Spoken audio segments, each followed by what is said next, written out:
Good evening, and welcome to Easy Drift Sleep. Tonight your story takes you to King David's journey from shepherd boy to Israel's greatest king, a world full of quiet wonder.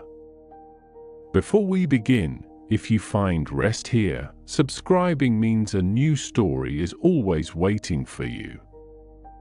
Now close the day behind you and let us begin. The wind, a gentle whisper, rustled through the dry, brittle grasses on the Judean hillsides, carrying with it the faint, earthy scent of sun-baked rock and distant wild thyme, a quiet hum that seemed to cradle the fading light of a long afternoon. The sun, a molten orange orb, was beginning its slow descent towards the western horizon, casting long, stretching shadows from every gnarled olive tree and every scattered boulder across the undulating landscape. A lone bird, perhaps a kestrel, circled lazily high above, its call a thin, reedy sound lost quickly in the vast, open air, and as the last warmth of day began to recede, a cool, almost imperceptible breath of evening began to stir, promising a night of quiet stars. It was in such a place, under such a sky, that a young boy named David spent his days, a shepherd boy, the youngest son of Jesse, living a life deeply intertwined with the rhythms of the land and the needs of his flock. His home was Bethlehem, a small, unassuming village nestled in the hill country of Judah, a place that had seen countless generations rise and fall, its very stones imbued with the quiet history of a people. David was not yet a man in the eyes of many, perhaps a boy of 15 or 16, his frame still slender, though toughened by the constant demands of his solitary profession. His skin, tanned by the relentless Judean sun, bore the marks of wind and weather, and his hands, though not yet calloused like an old man's, were strong and capable, familiar with the rough wool of a sheep's coat, the smooth wood of his staff, and the taut leather of his sling. His days unfolded with a quiet predictability, a gentle cycle of leading his sheep to patches of scarce pasture, finding the hidden springs or cisterns where they could drink, and then guiding them back towards the safety of the fold as dusk approached. The landscape around Bethlehem was not one of lush, verdant valleys, but rather a rugged, arid terrain, dotted with thorny bushes, ancient olive groves, and deep wadis, dry riverbeds that could, in the rare winter rains, become raging torrents. It demanded constant vigilance, a keen eye for danger, and an intimate knowledge of every rock, every crevice, every shadow that might conceal a predator. David knew these hills like the back of his hand, each path, each sheltered hollow, each place where the grass grew a little greener, where the water tasted a little sweeter. He moved with an unhurried grace, his worn leather sandals silent upon the dusty earth, his eyes constantly scanning the horizon, his ears attuned to every rustle, every distant cry.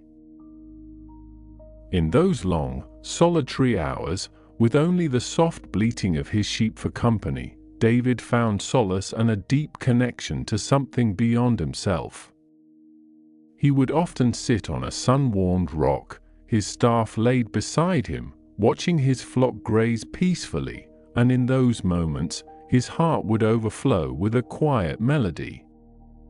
He was a musician, a harpist, though his instrument was more likely a kinnor, a small, lyre-like harp, its wooden frame smooth beneath his fingers, its strings resonating with the ancient sounds of his people. He would pluck at the strings, creating simple, haunting tunes that drifted on the wind, songs of praise, of wonder, of the beauty he saw in the vast, silent world around him. These were not songs for an audience, but rather a communion, a conversation between his soul and the heavens, a practice that honed not only his musical skill but also the sensitivity of his spirit. He knew the shepherd's psalm, the one that spoke of green pastures and still waters, of a rod and a staff that comfort, and in his own life, he lived those words, finding protection and provision in the very act of caring for his sheep. His family, the house of Jesse, was a respected one in Bethlehem, a clan descended from Judah, one of the 12 sons of Jacob. Jesse himself was a man of some standing, with 8 sons, and David, the youngest, was often overlooked, relegated to the fields while his older brothers served in more prominent roles, or prepared for the day they might be called to serve in Israel's army.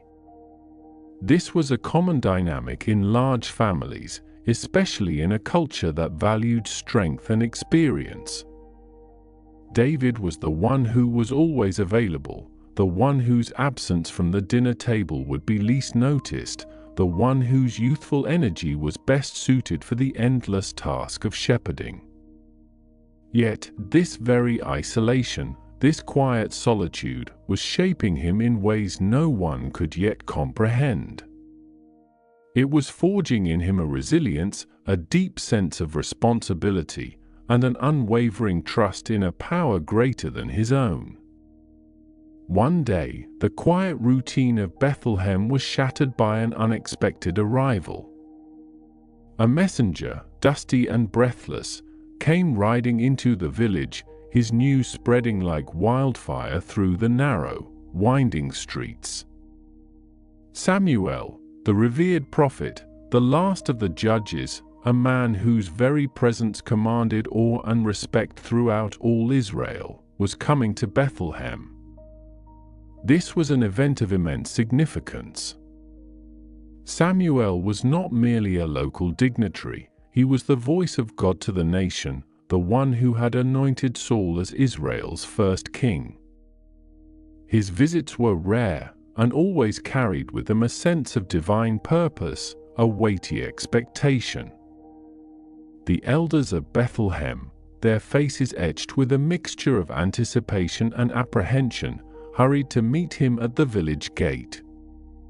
They knew Samuel's reputation, his unwavering commitment to justice, his stern pronouncements against sin. "Do you come peaceably?" they asked, their voices tinged with a respectful fear, for Samuel's visits often heralded judgment or a momentous decree. Samuel, his aged face serene yet firm, reassured them. "Peaceably I come," he declared, his voice carrying the weight of years and divine authority. "I have come to sacrifice to the Lord. Consecrate yourselves and come with me to the sacrifice." The elders, relieved, immediately began the preparations. A sacrifice was a sacred act, a communal offering to God, a time of purification and renewal. Jesse and his sons were among those summoned to participate in this holy ceremony. David, however, was not among them. As was often the case, his duty lay with the sheep. While his father and brothers prepared themselves, perhaps washing their garments, offering prayers, and making their way to the designated place of sacrifice, David remained on the hills, his gaze fixed on his flock, unaware of the profound turning point that was about to unfold in his life, a moment that would forever alter the course of his destiny and the destiny of his nation. At the place of sacrifice, perhaps on a prominent hill just outside the village, where the smoke of the offering could ascend unhindered towards the heavens, Samuel stood, his eyes scanning the faces of Jesse and his sons. The air was thick with the scent of burning wood and roasting meat, mingled with the earthy aroma of the olive trees and the dry grasses. The sounds were hushed, reverent, broken only by the crackling of the fire and the occasional murmur of prayer. Samuel's mission, though known only to him and to God, was to anoint a new king for Israel, for the Lord had rejected Saul, Israel's first king, due to his disobedience. The task weighed heavily on Samuel's heart, for he had loved Saul, and the burden of finding God's chosen successor was immense. As Jesse's eldest son, Eliab, stepped forward, Samuel's eyes immediately fell upon him. Eliab was a man of impressive stature, tall and well-built, with a commanding presence. He possessed the kind of physical attributes that people often associated with leadership, the very qualities that had initially made Saul seem so kingly. Samuel, looking at Eliab, felt a stirring within him, a strong conviction that surely this must be the one. Surely the Lord's anointed is before him, he thought, his mind echoing the human tendency to judge by outward appearance, by what was visible and impressive to the eye. But then, a quiet, unmistakable voice, the voice of the Lord, spoke to Samuel's heart, cutting through his human assumptions with gentle clarity. Do not look on his appearance or on the height of his stature, because I have rejected him. For the Lord sees not as man sees, man looks on the outward appearance, but the Lord looks on the heart. This divine correction was a profound lesson for Samuel, and one that would resonate throughout the history of Israel. It was a reminder that God's ways are not man's ways, that true leadership, true kingship, springs not from physical might or imposing presence, but from the inner character, from the very core of a person's being. One by one, Jesse presented his sons to Samuel. After Eliab, there was Abinadab, then Shammah, and then the next, and the next, until 7 of Jesse's sons had passed before the prophet. Each time, Samuel looked intently, searching for that divine spark, that inner sign that would confirm God's choice. And each time, the same quiet certainty settled in his spirit: the Lord has not chosen this one either. A growing sense of perplexity began to cloud Samuel's mind. He had been explicitly sent to Bethlehem to anoint a new king from Jesse's family, yet none of these strong, capable young men seemed to be the one. The silence in the air grew heavy, punctuated only by the crackling of the fire and the distant bleating of sheep. Finally, after the 7th son had passed, Samuel turned to Jesse, his brow furrowed with a gentle inquiry. "Are these all your sons?" he asked, a hint of bewilderment in his voice. Jesse, perhaps a little surprised by the prophet's question, and perhaps a little embarrassed that none of his present sons had met the divine approval, replied, "There remains yet the youngest, but behold, he is keeping the sheep." It was an almost apologetic tone, as if to say, "He's just a boy, out in the fields, not really suitable for such a grand occasion." The youngest, the one least expected, the one almost forgotten in the grand procession. Samuel, however, knew that God often worked in unexpected ways, choosing the humble and the overlooked. His instructions had been clear, and if the chosen one was not among those present, then he must be elsewhere. "Send and bring him," Samuel commanded, his voice firm, leaving no room for argument. "For we will not sit down till he comes here." The sacrifice, the communal meal that followed, everything would wait. The prophet of God would not proceed until the Lord's chosen was brought before him.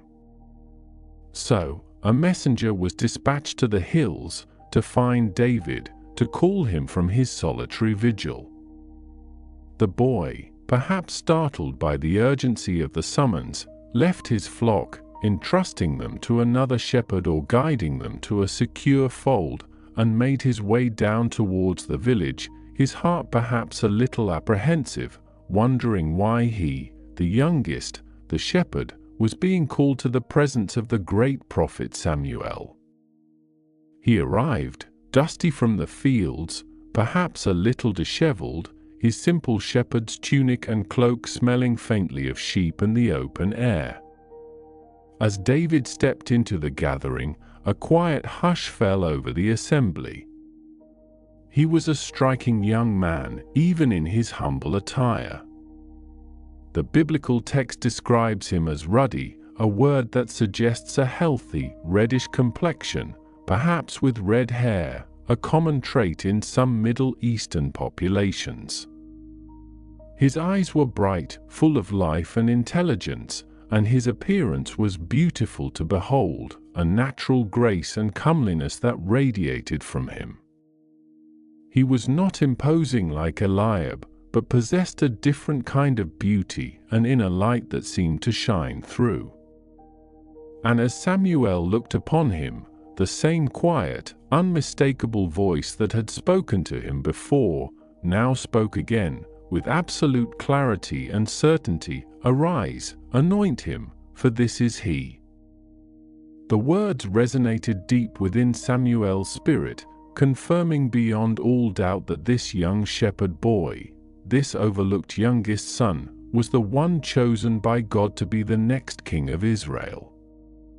Samuel took the horn of oil, a vessel typically made from a ram's horn, filled with sacred anointing oil, and in the midst of his brothers, in the sight of his father and the elders of Bethlehem, he poured the cool, fragrant oil over David's head. The oil, perhaps olive oil infused with spices, would have slowly trickled down David's hair and beard, a tangible sign of divine consecration. It was a moment charged with immense spiritual significance, a sacred ritual that marked David as set apart, chosen by God for a momentous purpose. The anointing was not just a symbol, it was an impartation. And from that day forward, the Spirit of the Lord came mightily upon David. It was not a sudden, dramatic transformation in his outward appearance, but a profound inner empowerment, a divine presence that would guide him, strengthen him, and prepare him for the immense challenges that lay ahead. Yet, for all its significance, this anointing was a private affair, a secret known only to Samuel, Jesse, and David's immediate family. The world outside, the nation of Israel, remained oblivious to the fact that their future king was still tending sheep on the hills of Bethlehem. David, though now anointed, did not immediately ascend to a throne. His life did not instantly change. He returned to his sheep, to the quiet solitude of the fields, but now he carried within him a new awareness, a profound sense of destiny, and the tangible presence of the Spirit of the Lord. The anointing was a promise, a divine appointment, but the path to its fulfillment would be long, arduous, and filled with trials that would further refine his character and prepare him for the weighty responsibilities of kingship. Meanwhile, in the royal court, a darkness had begun to settle over King Saul. The Spirit of the Lord, which had once empowered him, had departed from him, and in its place, an evil spirit from the Lord began to torment him. This was not a punitive evil in the human sense, but a spiritual oppression, a deep melancholy that plunged Saul into fits of despair, anger, and paranoia. His once steady hand became erratic, his judgment clouded, and his once regal demeanor gave way to fits of rage and dark brooding. The palace, once a place of order and authority, became a place of increasing tension and unease. Saul's servants, observing their king's deteriorating state, sought a remedy. They understood that the torment was not merely physical, but deeply spiritual, affecting his very soul. They suggested a solution rooted in the ancient understanding of music's power to soothe and uplift the spirit. "Let our Lord now command your servants who are before you to seek out a man who is skillful in playing the lyre," they proposed. "And when the evil spirit from God is upon you, he will play it, and you will be well." It was a common belief that music, especially sacred music, could drive away evil influences and bring peace to a troubled mind. Saul, desperate for relief from the inner turmoil that plagued him, agreed. "Provide for me a man who can play well and bring him to me," he commanded. The search began, not for a warrior, not for a statesman, but for a musician, someone whose skill could penetrate the darkness that enveloped the king. One of the young men in Saul's service, perhaps someone who had heard tales of the shepherd boy from Bethlehem, or perhaps even a relative of Jesse, spoke up. "Behold, I have seen a son of Jesse the Bethlehemite, who is skillful in playing, a man of valor, a man of war, prudent in speech, and a man of good presence, and the Lord is with him." This description of David is remarkable, given that he was still a young shepherd. A man of valor and a man of war might seem contradictory to his pastoral life, but it hints at the inner strength and courage he had already demonstrated in protecting his flock from wild animals, lions, and bears, as he would later recount. Prudent in speech suggests a wisdom beyond his years, a thoughtful and articulate manner. A man of good presence reiterates his appealing appearance. And most significantly, the Lord is with him, a profound observation, perhaps a recognition of the quiet grace and spiritual depth that radiated from David, even to those who only knew him casually. So, Saul sent messengers to Jesse, requesting that David be sent to the royal court. "Send me David your son, who is with the sheep," the message read. Jesse, ever the dutiful subject, immediately complied.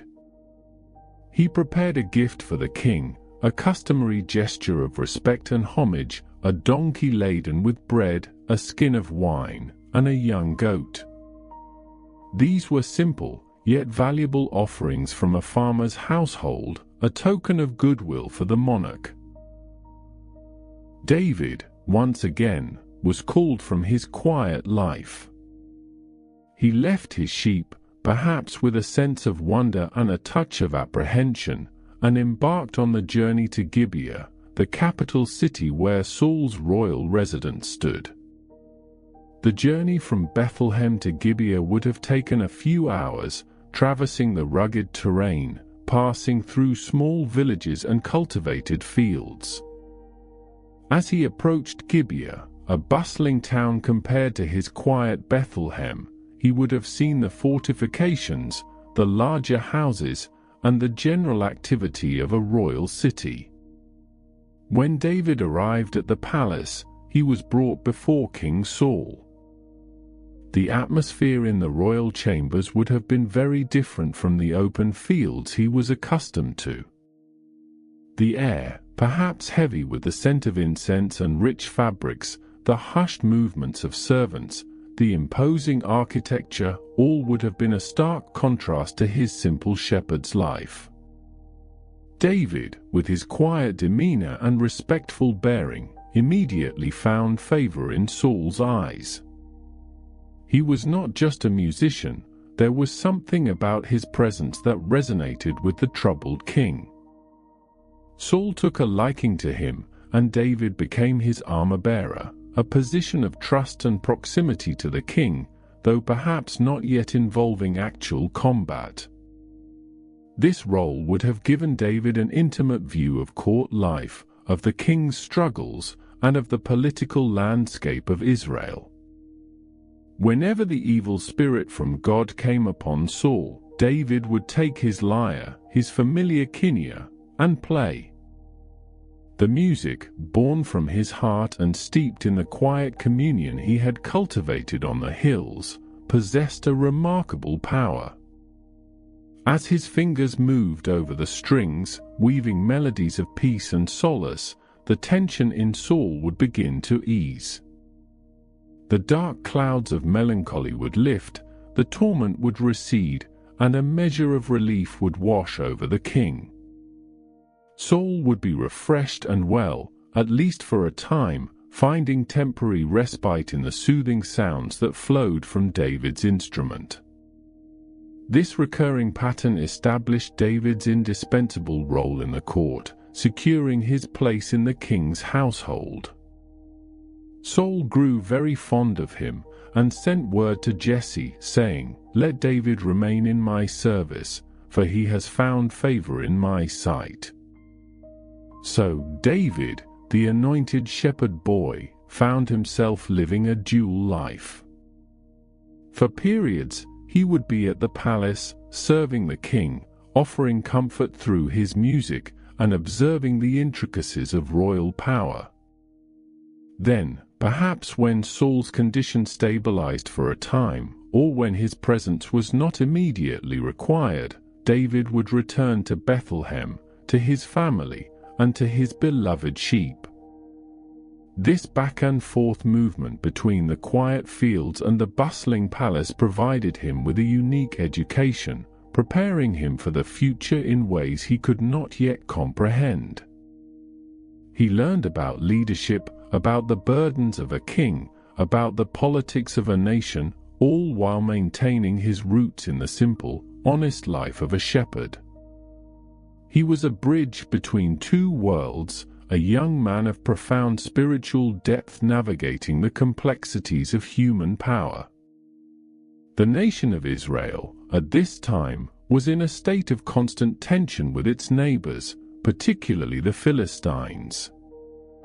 The Philistines were a formidable people, a maritime group who had settled along the coastal plain of Canaan, establishing powerful city-states like Gath, Gaza, Ashkelon, Ashdod, and Ekron. They possessed superior military technology, particularly in ironworking, which gave them an advantage over the Israelites, who were still largely reliant on bronze. Their military prowess and their aggressive expansionist tendencies posed a continuous threat to the fledgling Israelite kingdom. One day, the Philistines gathered their armies for war, assembling their forces at a place called Soko, which belonged to Judah. They encamped between Soko and Azekah in a place known as Eph's Dammim. Saul, with the men of Israel, also gathered his forces and encamped in the valley of Elah, arranging his battle lines to meet the Philistines. The two armies faced each other across a deep valley, a natural arena for conflict. The Philistines occupied one hill, and the Israelites occupied another, with the valley floor separating them. The air would have been thick with the dust of thousands of marching feet, the metallic clang of weapons, the low murmur of anticipation, and the nervous energy of men preparing for battle. From the Philistine camp, a champion emerged, a giant of a man named Goliath, from Gath. His appearance alone was enough to strike terror into the hearts of most men. He stood an astonishing 6 cubits and a span tall, which translates to roughly 9 feet 9 inches, an almost unbelievable height for that era, or any era. He was clad in bronze armor, a heavy, gleaming suit that covered his entire body, from his head to his knees. His bronze helmet alone would have been a formidable sight, reflecting the harsh sunlight. He wore a coat of mail, made of overlapping bronze scales, weighing an immense 5,000 shekels, or about 125 pounds. Greaves of bronze protected his legs, and a bronze javelin was slung between his shoulders. The staff of his spear was like a weaver's beam, a thick, heavy shaft, and its iron head alone weighed 600 shekels, or about 15 pounds. Before him marched his shield-bearer, carrying an enormous shield, a mobile fortress protecting the giant. Goliath stood in the valley, between the two armies, and shouted his challenge to the ranks of Israel. His voice, deep and resonant, would have boomed across the valley, echoing off the hillsides, carrying his defiant words to every soldier in the Israelite camp. "Why have you come out to draw up for battle? Am I not a Philistine, and are you not servants of Saul? Choose a man for yourselves, and let him come down to me. If he is able to fight with me and kill me, then we will be your servants. But if I prevail against him and kill him, then you shall be our servants and serve us." He then added, "I defy the armies of Israel this day. Give me a man, that we may fight together." This was a common practice in ancient warfare known as single combat, where the outcome of the entire battle was decided by a duel between champions. It was a way to minimize casualties, but it placed an immense burden on the chosen champion. Goliath's challenge was not just a physical one, it was a psychological assault, a direct defiance of Israel and their God. When Saul and all Israel heard these words from the Philistine, they were dismayed and greatly afraid.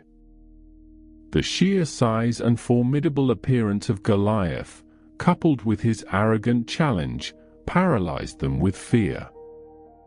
No one dared to step forward. The king himself, a man of great stature and a proven warrior, was unable to respond. For 40 days, morning and evening, Goliath would step forward into the valley, repeating his taunt, his booming voice a constant reminder of Israel's fear and humiliation. Each day, the morale of the Israelite army dwindled, their courage eroding under the relentless psychological pressure. During this time, David's three eldest brothers, Eliab, Abinadab, and Shammah, had gone to the battle with Saul, as was expected of able-bodied men. David, however, had returned from Saul to feed his father's sheep at Bethlehem. It was a temporary reprieve from court life, a return to the familiar rhythms of the fields. But the war was never far from anyone's mind. One day, Jesse, concerned for his sons who were at the front, called David to him. "Take for your brothers an ephah of this roasted grain and these 10 loaves, and carry them quickly to the camp to your brothers," he instructed. An ephah was a significant measure, about 22 liters, a substantial amount of food. "Also take these 10 cheeses to the commander of their 1,000, Jesse added, ensuring that David would have a gift for the officer in charge, a customary way to gain favor and ensure his sons were looked after. "See how your brothers fare, and bring some token from them." Jesse wanted news, a sign that his sons were well and safe. So David rose early in the morning, leaving the sheep with a keeper, and set out as Jesse had commanded him. He walked the familiar paths, but this time his destination was not a quiet pasture, but the bustling, tense atmosphere of a military encampment. He arrived at the camp just as the army was going out to the battle line, shouting the war cry. The air was filled with the sounds of marching men, the clatter of weapons, and the guttural shouts of soldiers preparing for engagement. David quickly found his brothers, Eliab, Abinadab, and Shammah, and greeted them. As he was speaking with them, Goliath, the champion, the Philistine of Gath, came forward from the Philistine lines and spoke his usual words, defying the armies of Israel. And David heard it. He heard the booming voice, the arrogant challenge, the words that had filled the hearts of Israel with fear for 40 long days. And as he listened, he saw the reaction of the Israelite soldiers. They scattered, fleeing in terror from Goliath's presence, their faces etched with fear and despair. "Have you seen this man who has come up?" they whispered among themselves. "Surely he has come up to defy Israel. And the king will enrich the man who kills him with great riches and will give him his daughter and make his father's house free in Israel." The reward was immense, a testament to the desperation of the situation, but still, no one dared to step forward. David, watching this scene unfold, felt a surge of indignation, a righteous anger rising within him. He was not a seasoned warrior, not a man of battle, but his heart was deeply troubled by the humiliation of his people and the blasphemy against his God. He turned to the men standing near him and asked, "What shall be done for the man who kills this Philistine and takes away the reproach from Israel? For who is this uncircumcised Philistine, that he should defy the armies of the living God?" The phrase uncircumcised Philistine was a term of deep contempt, highlighting the Philistine status as outsiders, as those who did not belong to the covenant people of God. David's question was not merely about the reward, it was about the honor of God and the dignity of Israel. The soldiers repeated to him the words about the great reward for killing Goliath, confirming the immense stakes involved. But David's eldest brother, Eliab, heard him speaking with the men, and his anger flared. Eliab had always, perhaps, viewed David with a mixture of disdain and exasperation, seeing him as the young, inexperienced shepherd boy, always underfoot. "Why have you come down?" Eliab demanded, his voice sharp with irritation. "And with whom have you left those few sheep in the wilderness? I know your presumption and the evil of your heart, for you have come down to see the battle." Eliab's words were harsh, accusing David of arrogance and curiosity, suggesting he had abandoned his duties for the thrill of the spectacle. He dismissed David's concern as mere youthful bravado, failing to see the deep conviction that stirred within his younger brother. David, however, did not react with anger or defiance. He simply replied, "What have I done now? Was it not but a word?" His tone was calm, measured, refusing to be drawn into an argument. He knew his own heart, and his motives were pure. He simply turned away from Eliab and continued to speak to other men, asking the same questions, seeking to understand why no one was willing to confront this giant. The more he heard, the more his conviction grew. The fear that gripped the Israelite army, the shame of their inaction, the blasphemy of Goliath's challenge, it all settled deep within his spirit, stirring him to action. Eventually, David's words, his persistent questions, and his quiet indignation reached the ears of King Saul.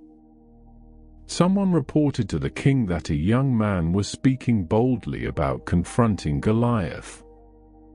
Saul, perhaps desperate for any glimmer of hope, sent for David.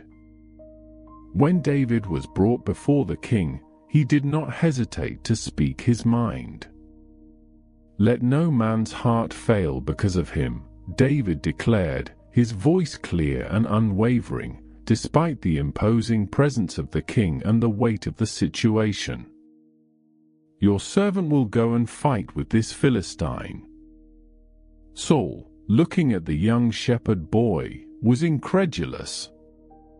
"You are not able to go against this Philistine to fight with him," Saul said, his voice filled with a mixture of concern and disbelief. "For you are but a youth, and he has been a man of war from his youth." Saul saw only David's youth, his lack of military experience, and the immense disparity in size and training between David and the giant. He spoke from a perspective of human logic, of military strategy, of what was physically possible. But David, drawing on his experiences in the quiet solitude of the fields, offered a different perspective, one rooted in faith and a deep understanding of God's protective power. "Your servant has been keeping his father's sheep," David began, his voice calm, recounting his experiences not as boasts, but as evidence of God's faithfulness. "When a lion or a bear came and took a lamb from the flock, I went after him and struck him and delivered it out of his mouth. And if he arose against me, I caught him by his beard and struck him and killed him. Your servant has struck down both lions and bears, and this uncircumcised Philistine shall be like one of them, for he has defied the armies of the living God." David's words painted a vivid picture of his shepherd's life, a life that was far from idyllic. He had faced real, deadly predators, not with the armor and weapons of a trained soldier, but with the simple tools of a shepherd, his staff, his sling, and his raw courage.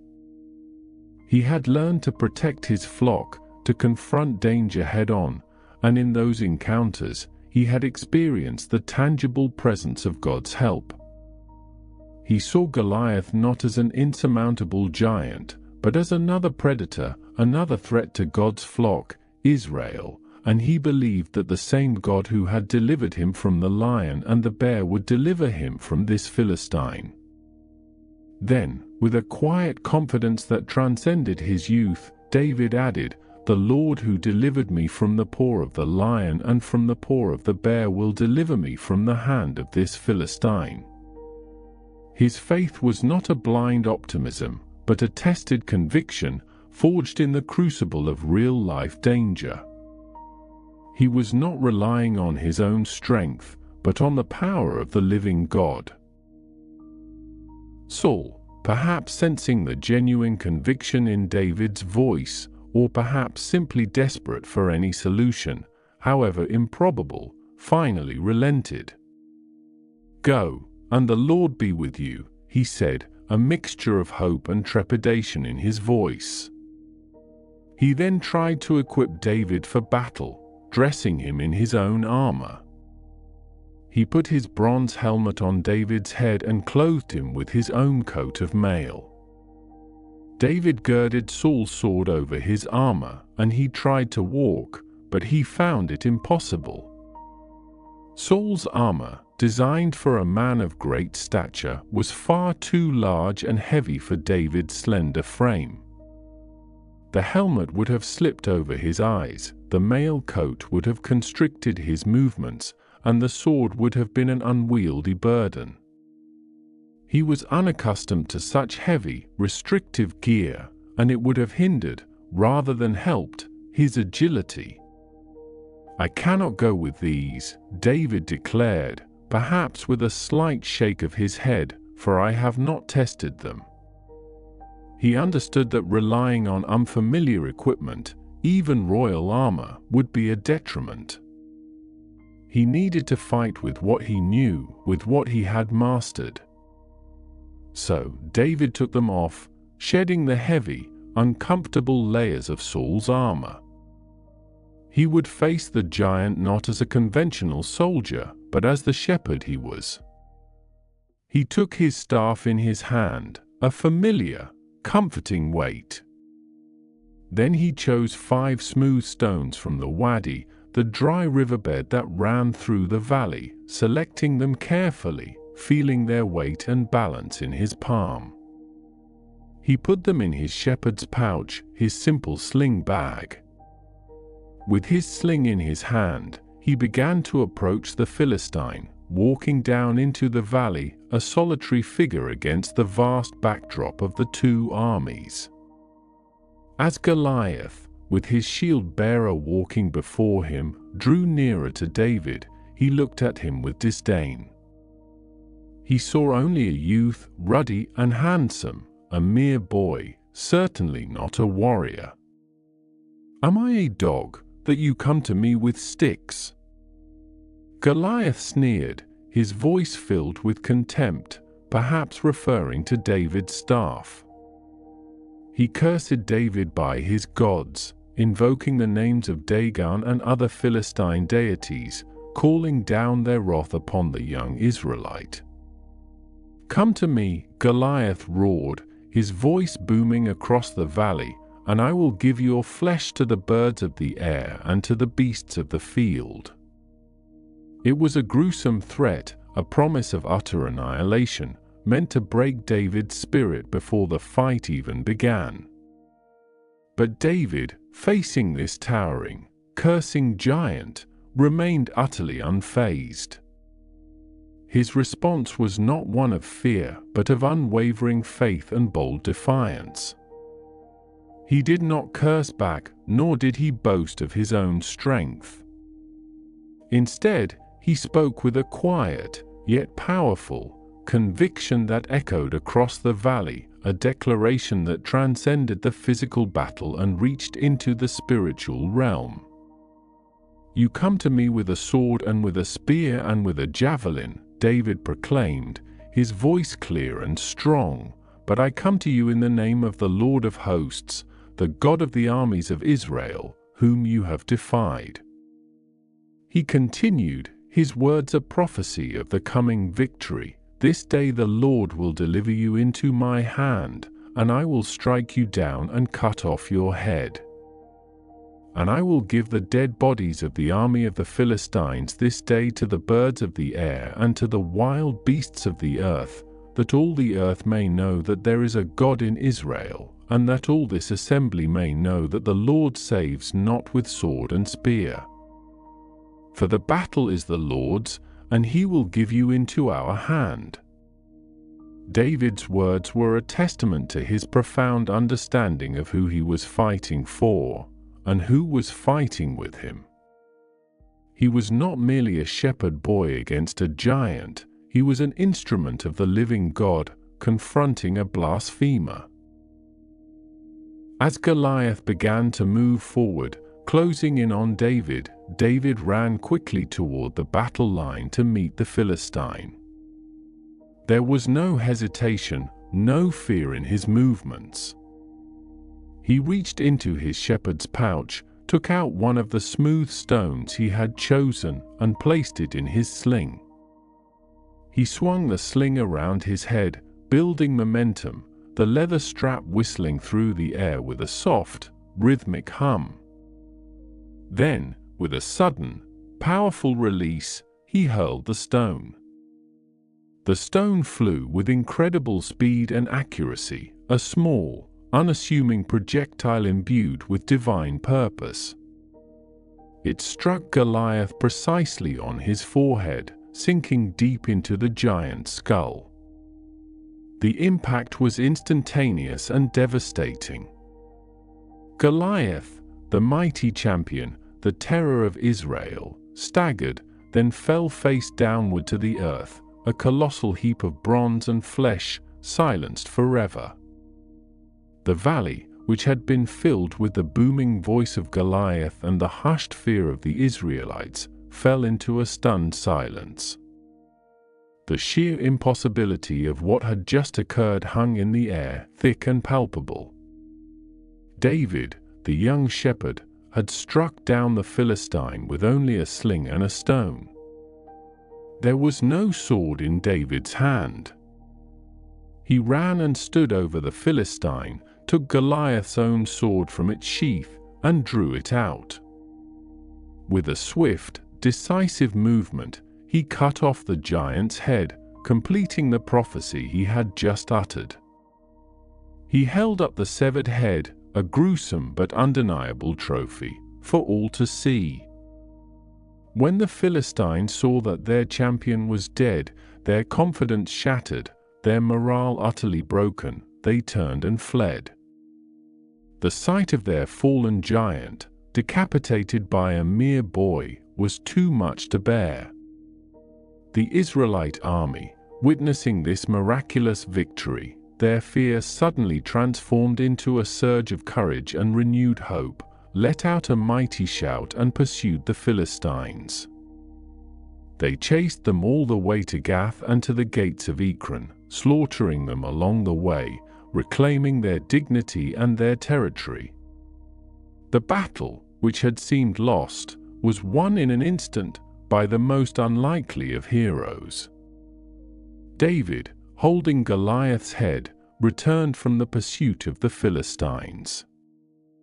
He brought the head of the Philistine to Jerusalem, perhaps as a symbol of victory and a warning to other enemies, and he placed Goliath's armor in his own tent, a personal trophy of his triumph. This act, however, was not just a military victory, it was a profound spiritual statement.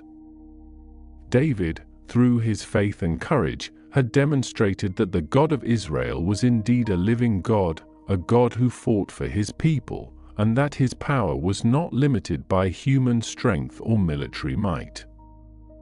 He had brought glory to God's name and delivered Israel from a humiliating oppression. From that day forward, David's life was irrevocably changed. He was no longer just the shepherd boy, the musician who soothed the king's troubled spirit. He was a national hero, the slayer of Goliath, a symbol of hope and courage for all Israel. His name would be sung in songs, recounted in stories, and remembered for generations. But his journey was far from over. The path to kingship, though divinely appointed, would be fraught with further challenges, jealousies, and exiles. Yet, in that moment, standing victorious in the valley of Elah, with the head of the giant in his hand, David had stepped fully into the destiny that had been quietly unfolding since the day Samuel poured the anointing oil over his head. The quiet shepherd boy had become a warrior, a deliverer, and the future hope of Israel, a young man whose heart was truly after God's own heart, and the wind, a gentle whisper, continued to rustle through the dry, brittle grasses on the Judean hillsides, carrying with it the faint, earthy scent of sun-baked rock and distant wild thyme, a quiet hum that seemed to cradle the fading light of a long afternoon. The sun, a molten orange orb, was beginning its slow descent towards the western horizon, casting long, stretching shadows from every gnarled olive tree and every scattered boulder across the undulating landscape. A lone bird, perhaps a kestrel, circled lazily high above, its call a thin, reedy sound lost quickly in the vast, open air, and as the last warmth of day began to recede, a cool, almost imperceptible breath of evening began to stir, promising a night of quiet stars. As the quiet hum of the wind continued its endless song, a lullaby to the ancient land. A lullaby to the ancient land. And as that cool breath deepened, carrying with it the faint, earthy scent of sun-baked soil and distant wild thyme, David, the youngest son of Jesse, would have been gathering his flock closer, his eyes, accustomed to the fading light, scanning the horizon one last time for any lingering shadow that might hint at danger. The sheep, their woolly bodies pressed together, exhaled soft, warm breaths into the chill, their gentle bleats a low, contented murmur against the growing quiet. He would have known each one by its particular call, by the way it moved, by the small, unique markings on its fleece, a silent language understood between shepherd and flock. His staff, smooth from countless hours of handling, would have been a comforting weight in his hand, its crook worn perfectly to fit the neck of a stray lamb, its length a familiar measure of protection against the unseen world that stirred after sunset. The sky above Bethlehem, a small town nestled in the Judean hills, would have deepened from a pale, ethereal blue to a profound indigo, then to an inky black velvet, studded with an unimaginable host of stars that seemed to hang so low they could almost be touched. Without the competing glow of city lights, each star would have burned with a fierce, unwavering brilliance, casting a faint, silvery sheen across the rugged landscape. David, perhaps leaning against a gnarled olive tree, its ancient branches twisted like old men's arms, would have watched them, his mind quiet, his heart open to the vastness of it all. The rhythmic chirping of crickets would have begun its nightly chorus, a steady, soothing pulse in the darkness, occasionally punctuated by the distant, mournful howl of a jackal or the soft hoot of an owl, sounds that were simply part of the fabric of his world, not alarming, but simply present. He was a boy, perhaps no more than 15 or 16 years old at this time, though the rigors of shepherd life in such a harsh land often aged a young man beyond his years. His skin would have been tanned by the relentless Judean sun, his hair, described later as reddish or ruddy, likely bleached in places by the same light, falling across his brow as he moved. His hands, though still youthful, would have been strong and calloused, accustomed to the feel of rough wool, the grip of a sling, the heft of a staff. He was not a boy of soft hands or idle thoughts, but one whose days were filled with vigilance, patience, and a deep, quiet communion with the land and its creatures. Back in the village, in Jesse's house, the air would have been thick with the scent of wood smoke from the hearth, perhaps mingled with the aroma of baking bread or a simmering stew. His 7 older brothers, grown men, some already married and with families of their own, would have been gathered inside, their voices a low rumble as they discussed the day's work in the fields, the state of the harvest, or the ever-present anxieties of the Philistine threat. David, the youngest, the one always out with the sheep, was often overlooked, his absence a quiet given, his presence rarely missed in the bustling household. He was the one who tended the few sheep that belonged to his father, a relatively small flock compared to those of wealthier families, but precious nonetheless. Jesse, his father, was a man of Bethlehem, a descendant of Judah, and through Judah, of Jacob and Abraham. His lineage connected him to the very roots of Israel, a heritage that would have been recounted around evening fires, stories of their ancestors echoing through the generations. Jesse himself was a respected elder in the community, a man of some standing, and his sons were strong, capable men, each contributing to the family's livelihood. But David, the shepherd boy, was different. He carried within him a spirit that seemed to resonate with the wild beauty of the hills, a soul attuned to the music of creation, a heart that found solace and expression in the simple, honest work of tending his flock. It was during these long, solitary hours under the vast canopy of stars, or beneath the relentless glare of the midday sun, that David would have honed his skills, not just as a shepherd, but as a musician and a poet. He would have carved a simple lyre, a kinear, from local wood, perhaps a piece of sycamore or cedar, stretching gut strings across its frame. And with his nimble fingers, he would have drawn forth melodies, simple at first, then growing in complexity, reflecting the rhythms of the wind, the bleating of his sheep, the quiet contemplation of his heart. His voice, clear and strong, would have risen to join the music, singing praises, pouring out his thoughts, his fears, his hopes, into the vast, listening silence of the Judean wilderness. These were not songs for an audience, but a deep, personal expression, a conversation with the divine that flowed as naturally as the breath in his lungs.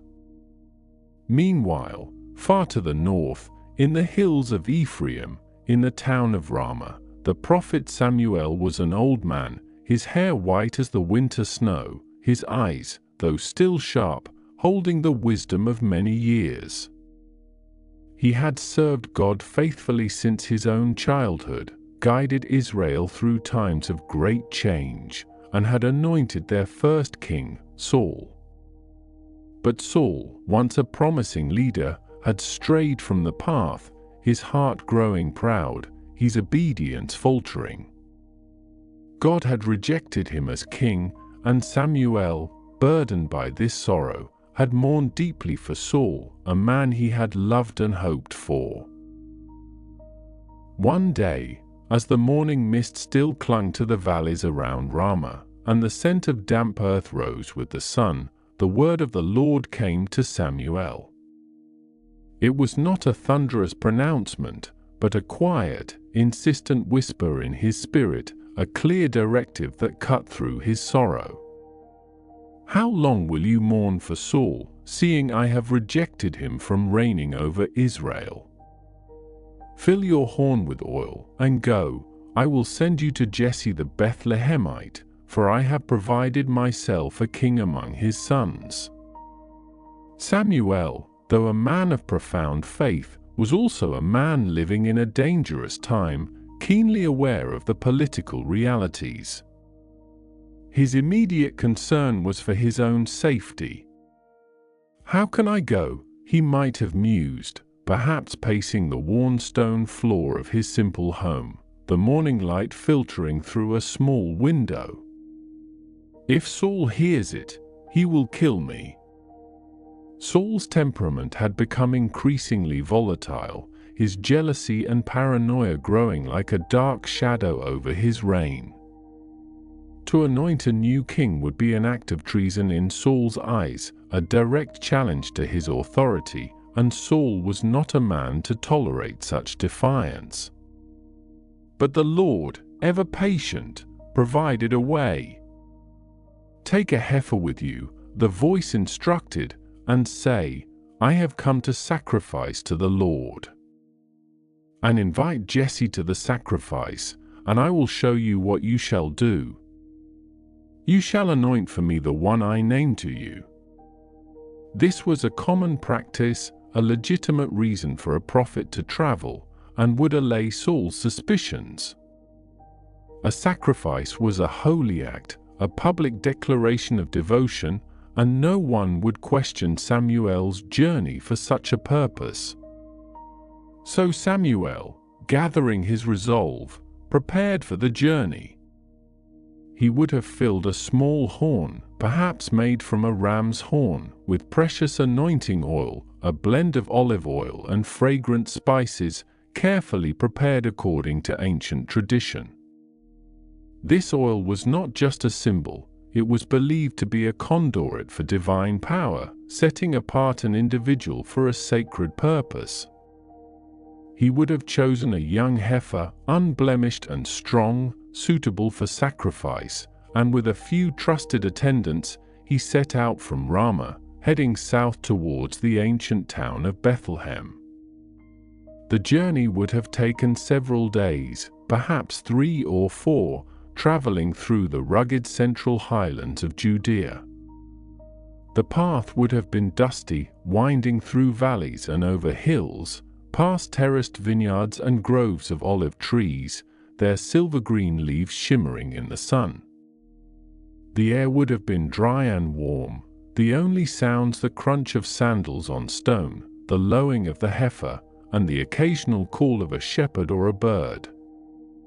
Samuel, an old man, would have walked with a steady, measured pace, his heart heavy with the weight of his mission, yet filled with a quiet certainty that he was following God's command. As they approached Bethlehem, the small town would have appeared nestled on a ridge, its stone houses blending seamlessly with the rocky landscape. The first signs of human habitation would have been the cultivated fields, the flocks of sheep grazing on distant slopes, and perhaps the faint sound of voices carried on the wind. The elders of Bethlehem, seeing the revered prophet Samuel approaching, would have been filled with a mixture of awe and apprehension.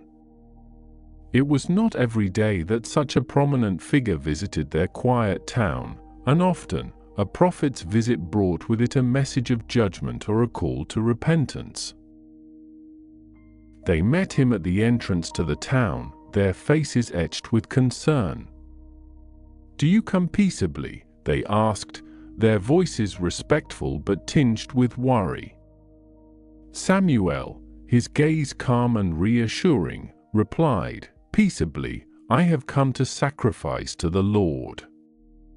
Consecrate yourselves and come with me to the sacrifice." He would have instructed them to perform ritual purification, washing their clothes and bodies, preparing themselves to participate in a holy ceremony. This was a standard practice before any significant religious gathering, ensuring that all who approached God were ritually clean. Among those he invited was Jesse and his sons. The news would have spread quickly through the small community. Samuel, the great prophet, was here, and he was holding a sacrifice. It would have been an event of immense importance, drawing the attention of everyone in Bethlehem. Jesse, proud to be included, would have gathered his sons, all except for David, who was still out in the fields, faithfully tending his sheep. The sacrifice would have taken place at a designated high place or an altar outside the town, a sacred spot where offerings were made to God.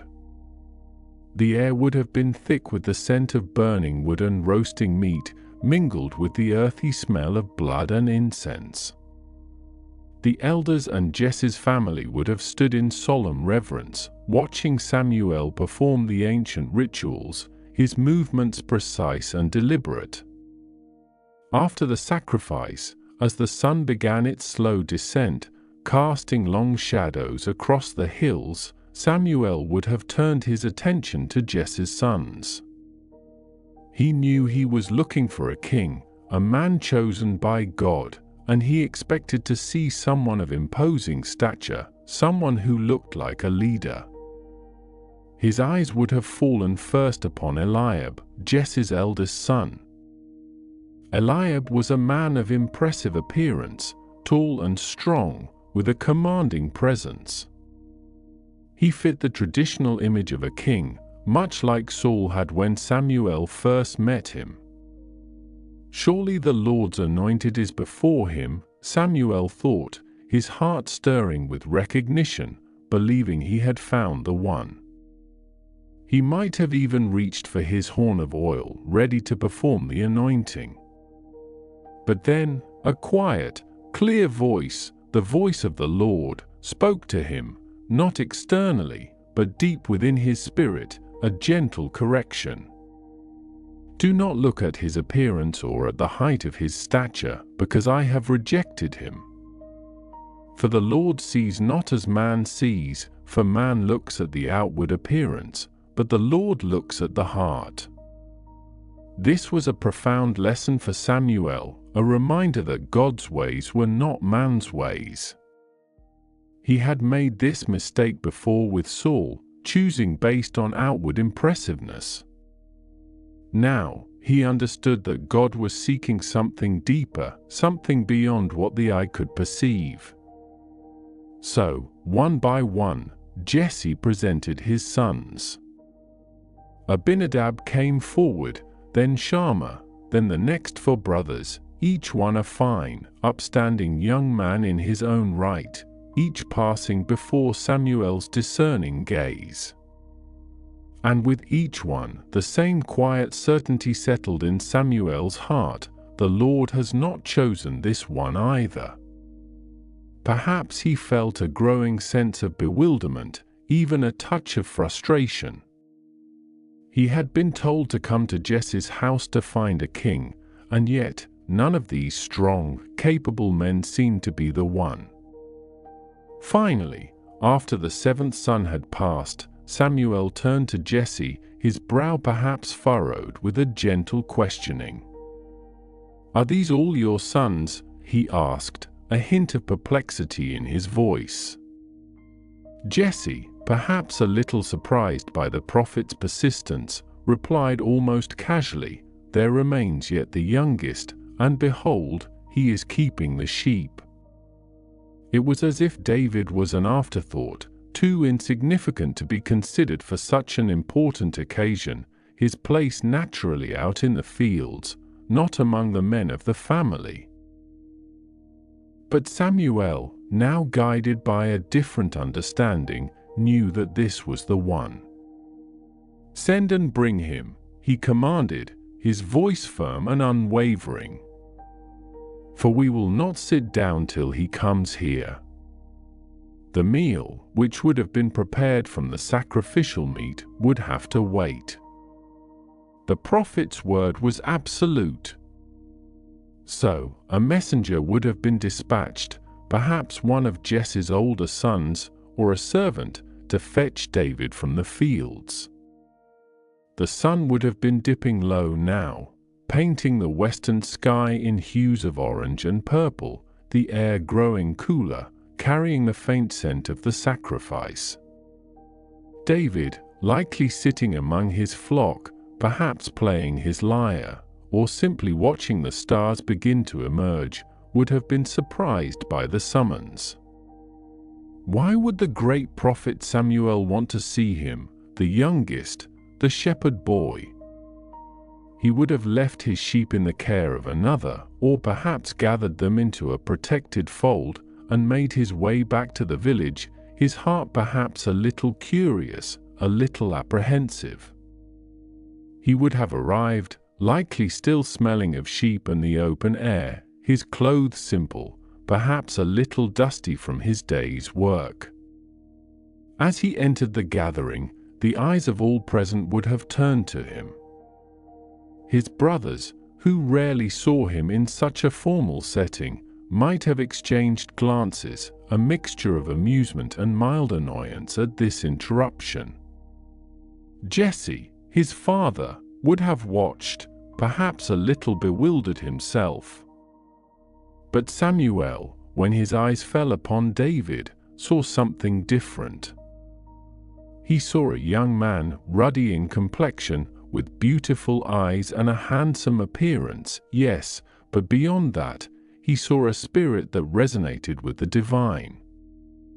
The Lord's voice, clear and unmistakable, spoke to him once more, "Arise, anoint him, for this is the one."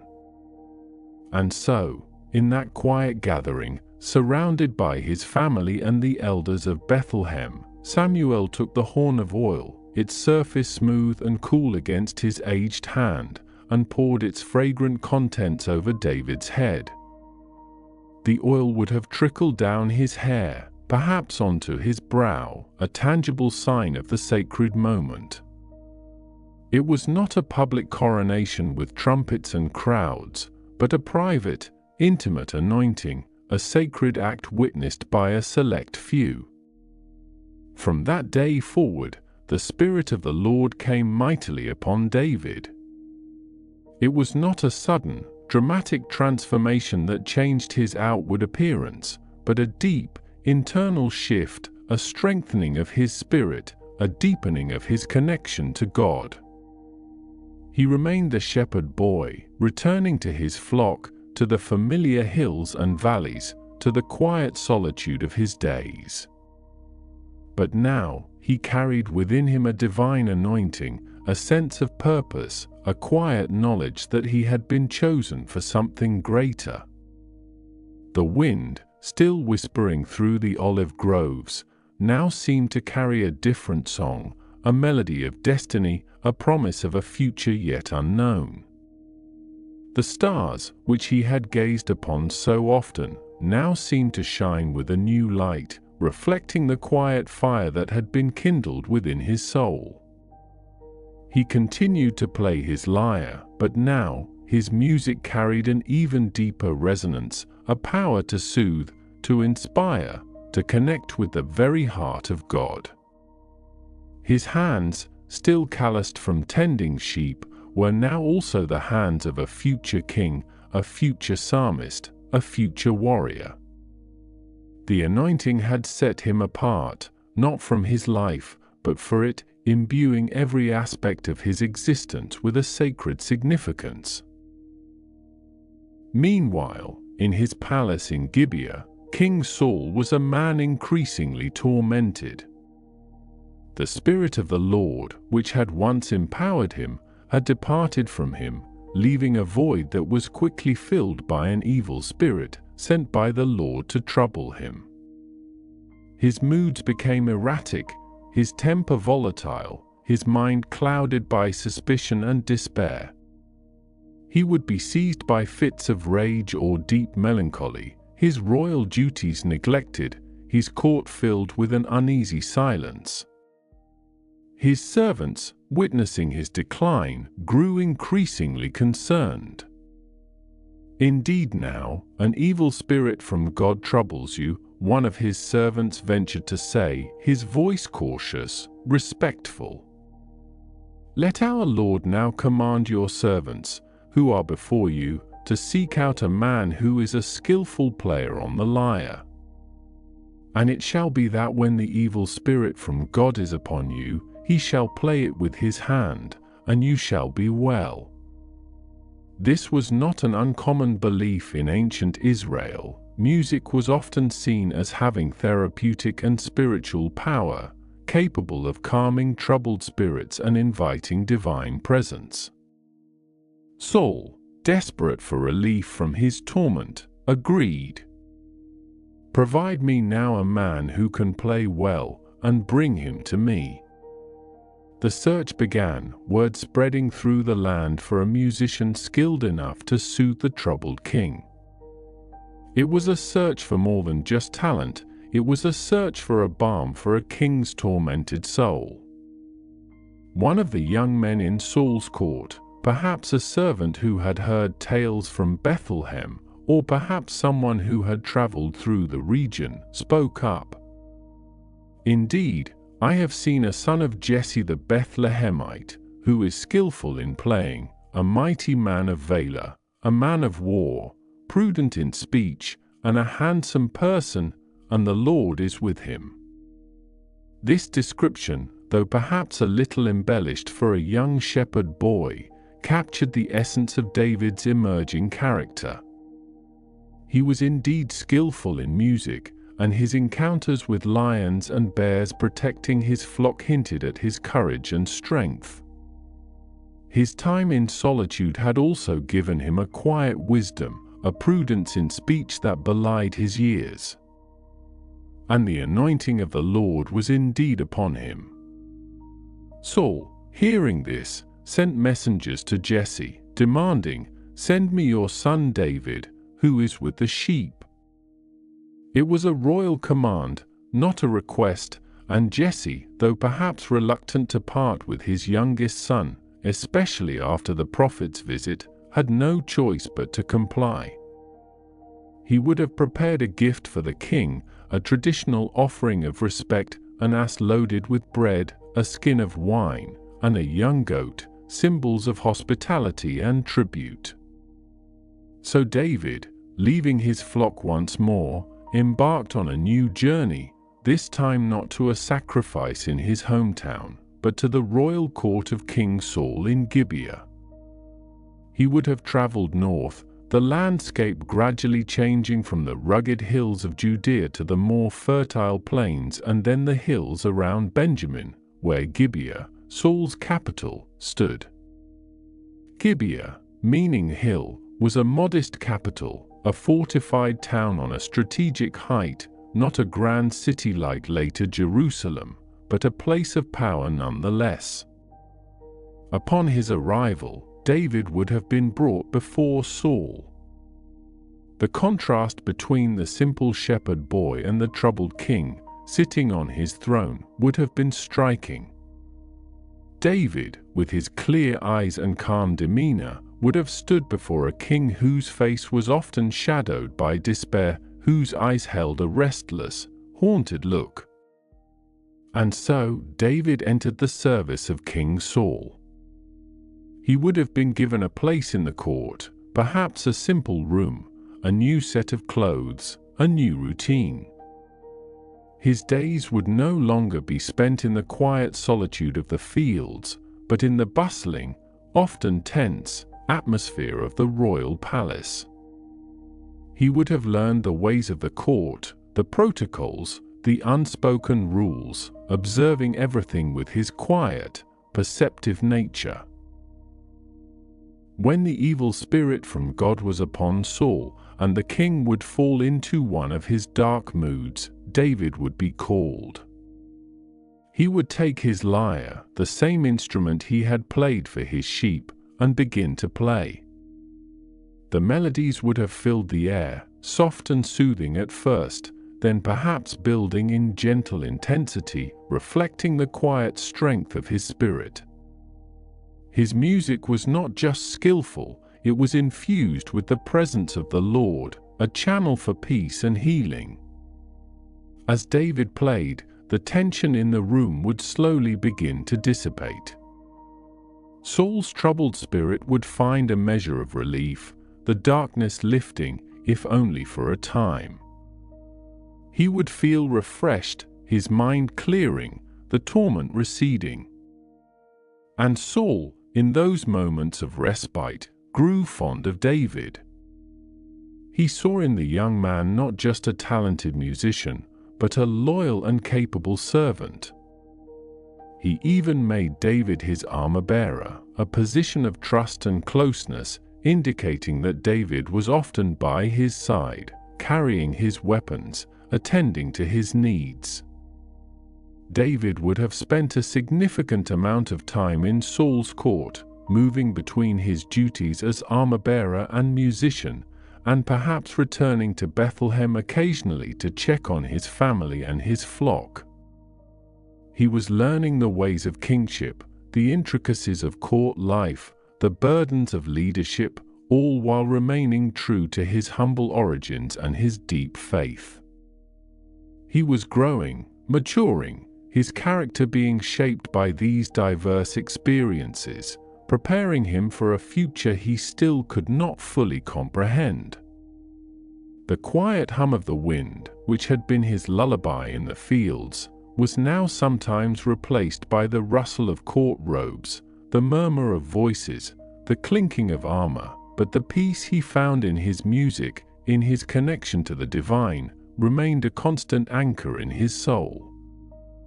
The air in the palace, often heavy with unspoken anxieties, would lighten when his music filled the space, a temporary reprieve for the troubled king, a quiet testament to the power of a heart attuned to something beyond the visible world.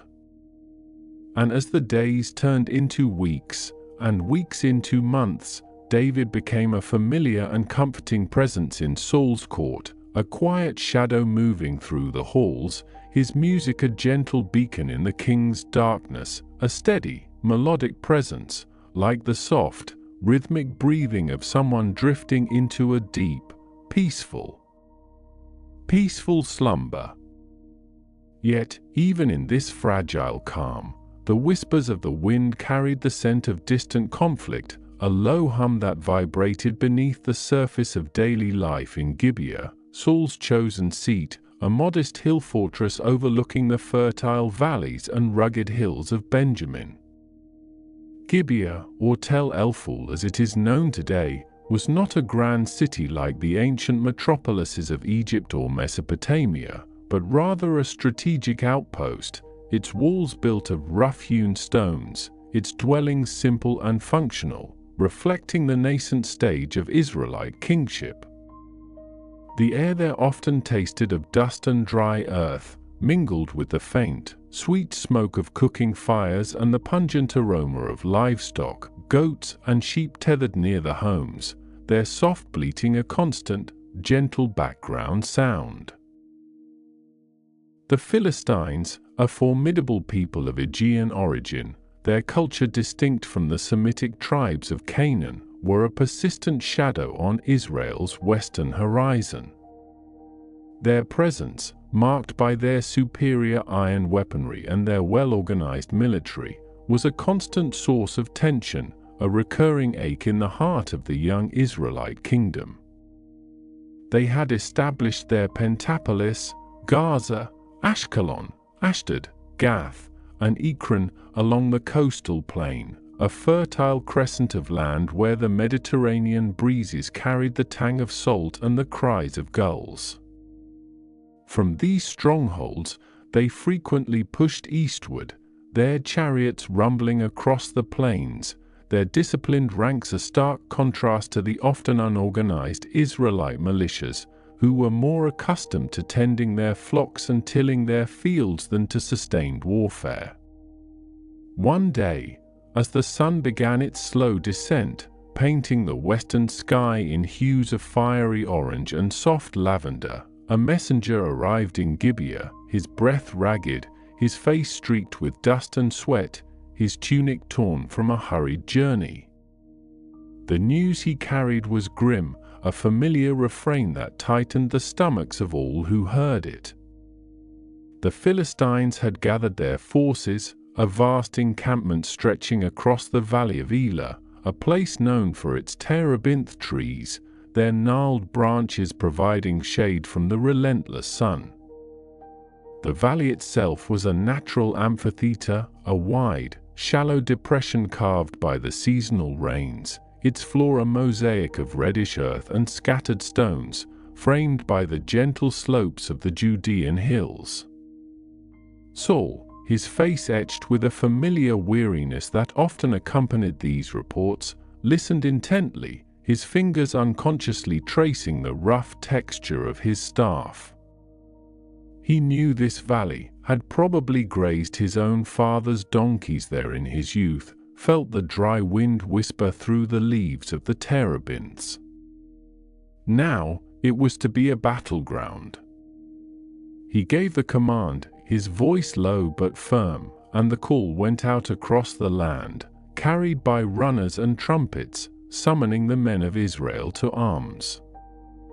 From the hills of Ephraim, from the plains of Asher, from the vineyards of Judah, they came, leaving their fields untended, their sheep unfed, their families behind, their hearts heavy with a mixture of duty and dread.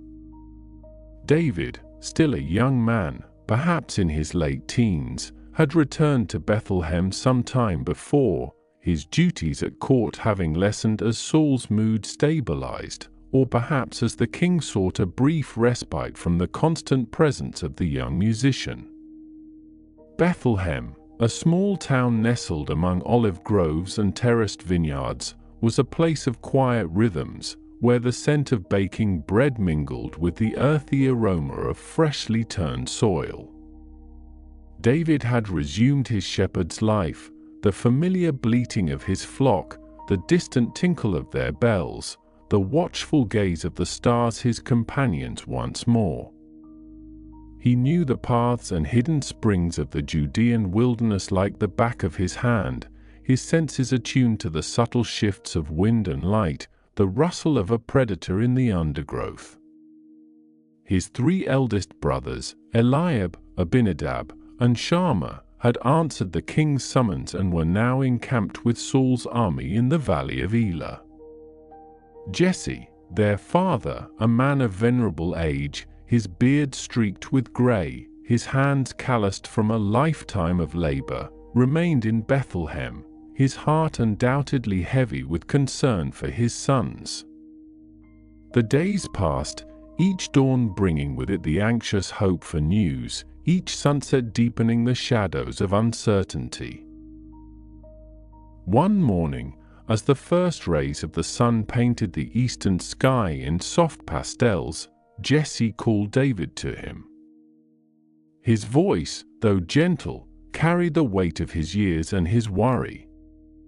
"My son," he began, his gaze resting on David's youthful face, "take for your brothers an ephah of this roasted grain and these 10 loaves of bread, and carry them quickly to their camp. And take these 10 cheeses to the commander of their 1,000. See how your brothers are and bring back some token from them." An ephah, a significant measure, would have been enough to feed several men for a day or two, a thoughtful provision from a father to his sons. The cheeses, likely fresh, Soft curds, perhaps flavored with herbs, would have been a welcome change from the monotonous rations of a soldier's camp. David, ever obedient, nodded silently. He knew the journey well, the winding paths that led from Bethlehem down into the valley. The air was cool and crisp in the early morning, carrying the scent of dew-kissed earth and distant wood smoke. He carefully packed the provisions, the weight of the grain sack familiar on his shoulder, the aroma of the fresh bread comforting. He entrusted his small flock to the care of a fellow shepherd, a trusted neighbor, and with a final glance back at his home, he set off, his staff tapping a steady rhythm on the dusty path. The journey was not long, perhaps a few hours' walk for a young man accustomed to traversing rugged terrain. As he drew nearer to the valley, the sounds of the camp began to reach him, the low murmur of thousands of men, the occasional shout, the distant clang of metal, the whinny of a horse.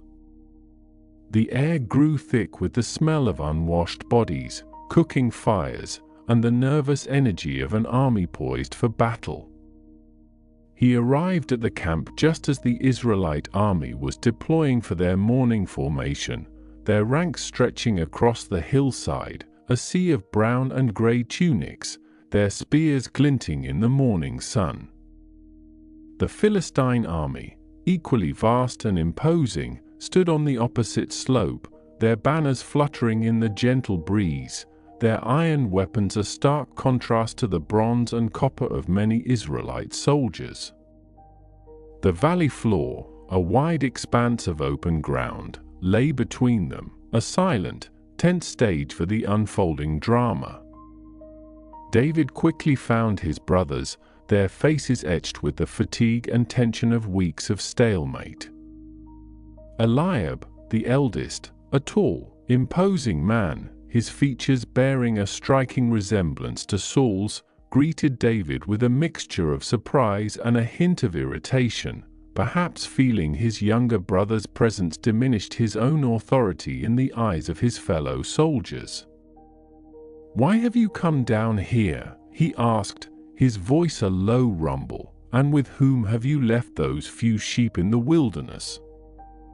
I know your insolence and the wickedness of your heart. You have come down to see the battle." His words, though harsh, were perhaps born of his own anxiety and the pressure of his position, a common human reaction when faced with overwhelming stress. David, accustomed to his brother's sometimes gruff manner, did not respond with anger. He simply placed the provisions before them, the aroma of fresh bread a welcome distraction from the dust and tension. He then turned to inquire about the welfare of his brothers, his gaze sweeping across the faces of the soldiers around them, sensing the palpable unease that hung heavy in the air. It was then that a sound, deep and resonant, echoed across the valley, silencing the murmurs of the camps. From the Philistine ranks, a colossal figure emerged, striding with deliberate, heavy steps towards the center of the valley. This was Goliath of Gath, a name that struck fear into the hearts of all who heard it. His sheer size was legendary, a man of immense stature, perhaps over 9 feet tall, a towering presence that seemed to blot out the morning sun. He was clad in an impressive suit of bronze armor, meticulously crafted, each plate polished to a dull gleam, reflecting the light in shimmering waves. A massive bronze helmet, adorned perhaps with plumes or a fearsome crest, covered his head, its weight surely immense. His greaves, protecting his shins, and a bronze javelin slung between his shoulders, completed his formidable appearance. The shaft of his spear was like a weaver's beam, thick and heavy, its iron head alone weighing 600 shekels, a staggering 15 pounds of sharpened metal, capable of piercing through the thickest shield and armor. Before him walked his shield-bearer, a man of considerable size himself, struggling under the weight of Goliath's enormous shield, a circular bulwark of wood and leather, reinforced with bronze, designed to deflect the most powerful blows. Goliath stopped in the middle of the valley, his voice, deep and booming, reverberating off the hillsides, carrying his challenge to the Israelite ranks. "Why have you come out to draw up for battle? Am I not a Philistine, and are you not servants of Saul? Choose a man for yourselves, and let him come down to me. If he is able to fight with me and kill me, then we will be your servants. But if I prevail against him and kill him, then you shall be our servants and serve us." His words hung in the air, thick with contempt and menace. He continued, his voice laced with scorn, "I defy the armies of Israel this day. Give me a man, that we may fight together." A hush fell over the Israelite camp, a heavy, suffocating silence. The soldiers, from the lowest footman to the highest commander, felt a cold dread seep into their bones. They had seen Goliath before, heard his taunts day after day, for 40 days now, morning and evening. Each time, the same fear, the same paralysis. Saul himself, the mighty warrior king, stood among his men, his face pale, his shoulders slumped, the weight of his crown feeling impossibly heavy. His armor, though finely crafted, seemed suddenly inadequate against such a monstrous foe. David, standing amidst his brothers, watched this spectacle unfold, his young face a mixture of bewilderment and growing indignation. He had heard the tales of Goliath, but to witness him in person, to hear his blasphemous challenge hurled at the living God of Israel, was a different matter entirely. He saw the fear in the eyes of the seasoned warriors, the way their shoulders hunched, the way their gazes fell to the dusty ground. He heard the murmurs of despair, the quiet whispers of men who felt utterly defeated before a single blow had been struck. He turned to the men standing near him, his voice soft, almost a whisper, yet clear in the sudden quiet that had descended. "What shall be done for the man who kills this Philistine and takes away the reproach from Israel? For who is this uncircumcised Philistine, that he should defy the armies of the living God?" The soldiers, still trembling from Goliath's challenge, looked at him, surprised by his audacity, his youthful defiance. They explained the king's promise, a desperate offer born of his own fear. The king will enrich the man who kills him with great riches and will give him his daughter and make his father's house free in Israel. This meant not only wealth and a royal marriage, but also exemption from taxes and service, a significant boon in a society where such burdens could be heavy.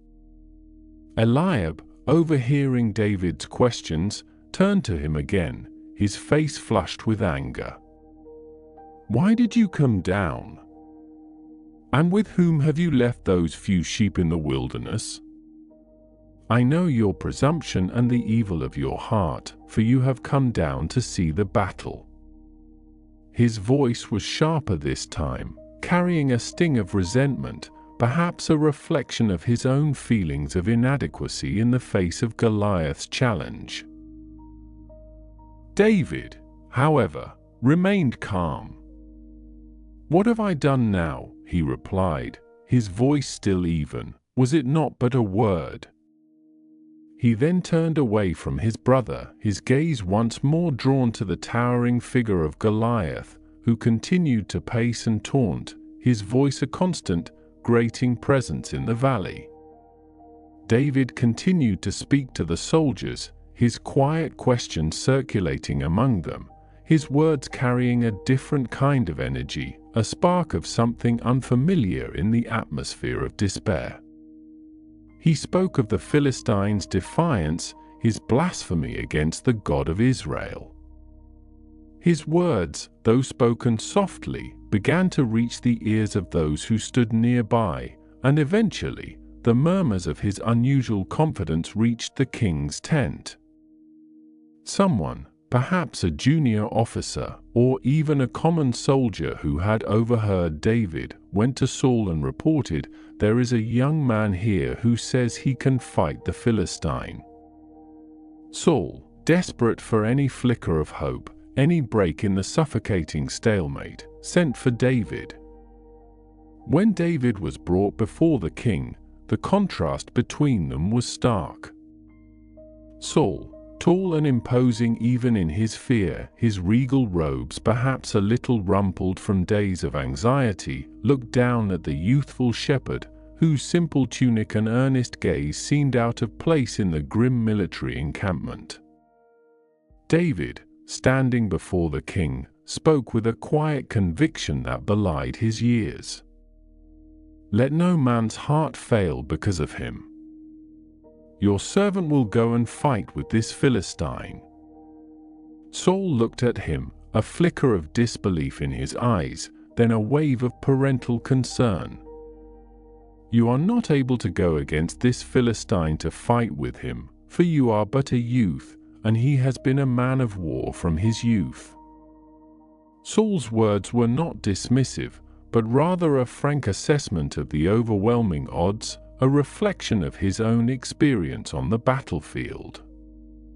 He knew the brutal reality of hand-to-hand combat, the sheer strength and skill required to face such a seasoned giant. But David, his gaze steady, his voice calm, began to recount his experiences as a shepherd, experiences that had shaped him in ways no one in the court could fully comprehend. "Your servant has been keeping his father's sheep.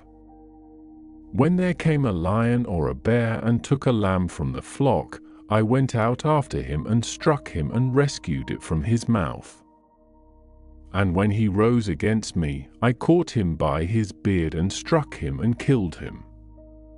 He paused, the memory vivid in his mind, the roar of the lion, the terrifying strength of the bear, the desperate struggle, the feel of their coarse fur beneath his hands, the primal instinct to protect his flock. The scent of wild animals, the taste of fear and triumph, all woven into the fabric of his memory. "Your servant has struck down both lions and bears, and this uncircumcised Philistine will be like one of them, for he has defied the armies of the living God." He continued, his voice gaining a quiet power, a deep certainty that seemed to emanate from within him. "The Lord who delivered me from the paw of the lion and from the paw of the bear will deliver me from the hand of this Philistine." Saul listened, captivated by the young man's unwavering faith, his simple yet profound conviction. He saw not a boast, but a quiet declaration of trust in something beyond himself. A flicker of hope, fragile but real, began to stir within the king's weary heart. He looked at David, truly looked at him, and perhaps saw a reflection of his own younger self, before the weight of the crown and the constant battles had begun to crush his spirit. "Go," Saul said, his voice a little stronger now, "and may the Lord be with you." Saul then offered David his own armor, a king's gesture, a symbol of protection and endorsement. He helped David put on his bronze tunic, its polished surface cool against David's skin, its weight unfamiliar and cumbersome. He placed his bronze helmet on David's head and buckled his sword to his side. But David, accustomed to the freedom of movement required for a shepherd, to the quick agility needed to navigate rocky terrain and protect his flock, found the armor unwieldy. The heavy metal restricted his movements, the sword felt awkward in his hand. He tried to walk, but stumbled, unused to the weight and bulk. The clanking of the metal seemed to drown out the quiet confidence he had felt moments before. "I cannot go with these," David said, his voice a little strained, "for I have not tested them." He knew his own strengths, his own methods, honed by years in the wilderness. He needed to be light, agile, unencumbered. He carefully removed the armor, piece by piece, setting it aside, the metallic clatter a small sound in the vastness of the camp. Instead, he took his shepherd's staff, the smooth, worn wood, a familiar comfort in his hand, its weight perfectly balanced. He went down to the wadi, the dry stream bed that snaked through the valley floor, its stones smoothed by centuries of rushing water. The sun, now higher in the sky, warmed the pebbles and rocks, and the air was still and quiet, save for the distant murmurs of the waiting armies. He carefully selected 5 smooth stones, their surfaces cool and round beneath his fingers, their weight just right for his sling. He placed them in his shepherd's pouch, a simple leather bag slung over his shoulder, its soft material worn from years of use. With his sling in his hand, a simple loop of leather and cord, an extension of his own arm, he began to walk towards the Philistine champion. As David approached, Goliath, who had been pacing and taunting, caught sight of the young man. He looked at David with disdain, his massive frame radiating contempt, his deep voice rumbling with scorn. "Am I a dog, that you come to me with sticks?" he bellowed, referring to David's staff. He cursed David by his gods, the Philistine deities of Dagon and Baal, their names echoing across the valley. "Come to me, and I will give your flesh to the birds of the air and to the beasts of the field." David, however, did not flinch. He continued to walk forward, his steps steady, his gaze fixed on the giant. The air around him seemed to hum with an almost electric stillness, the tension in both armies palpable. He raised his voice, his words clear and ringing, cutting through Goliath's bluster.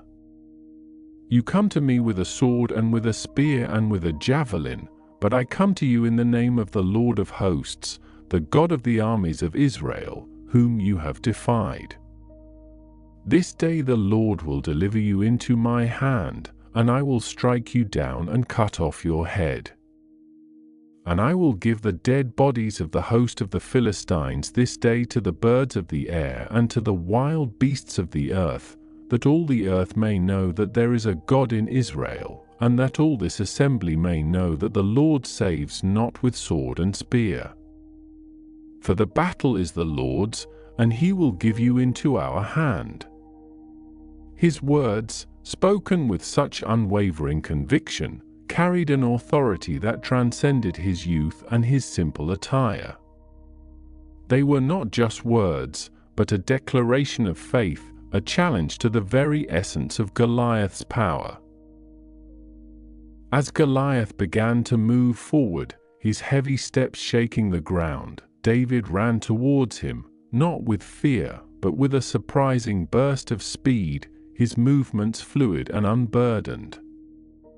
He reached into his pouch, his fingers finding one of the smooth stones, its coolness a familiar comfort.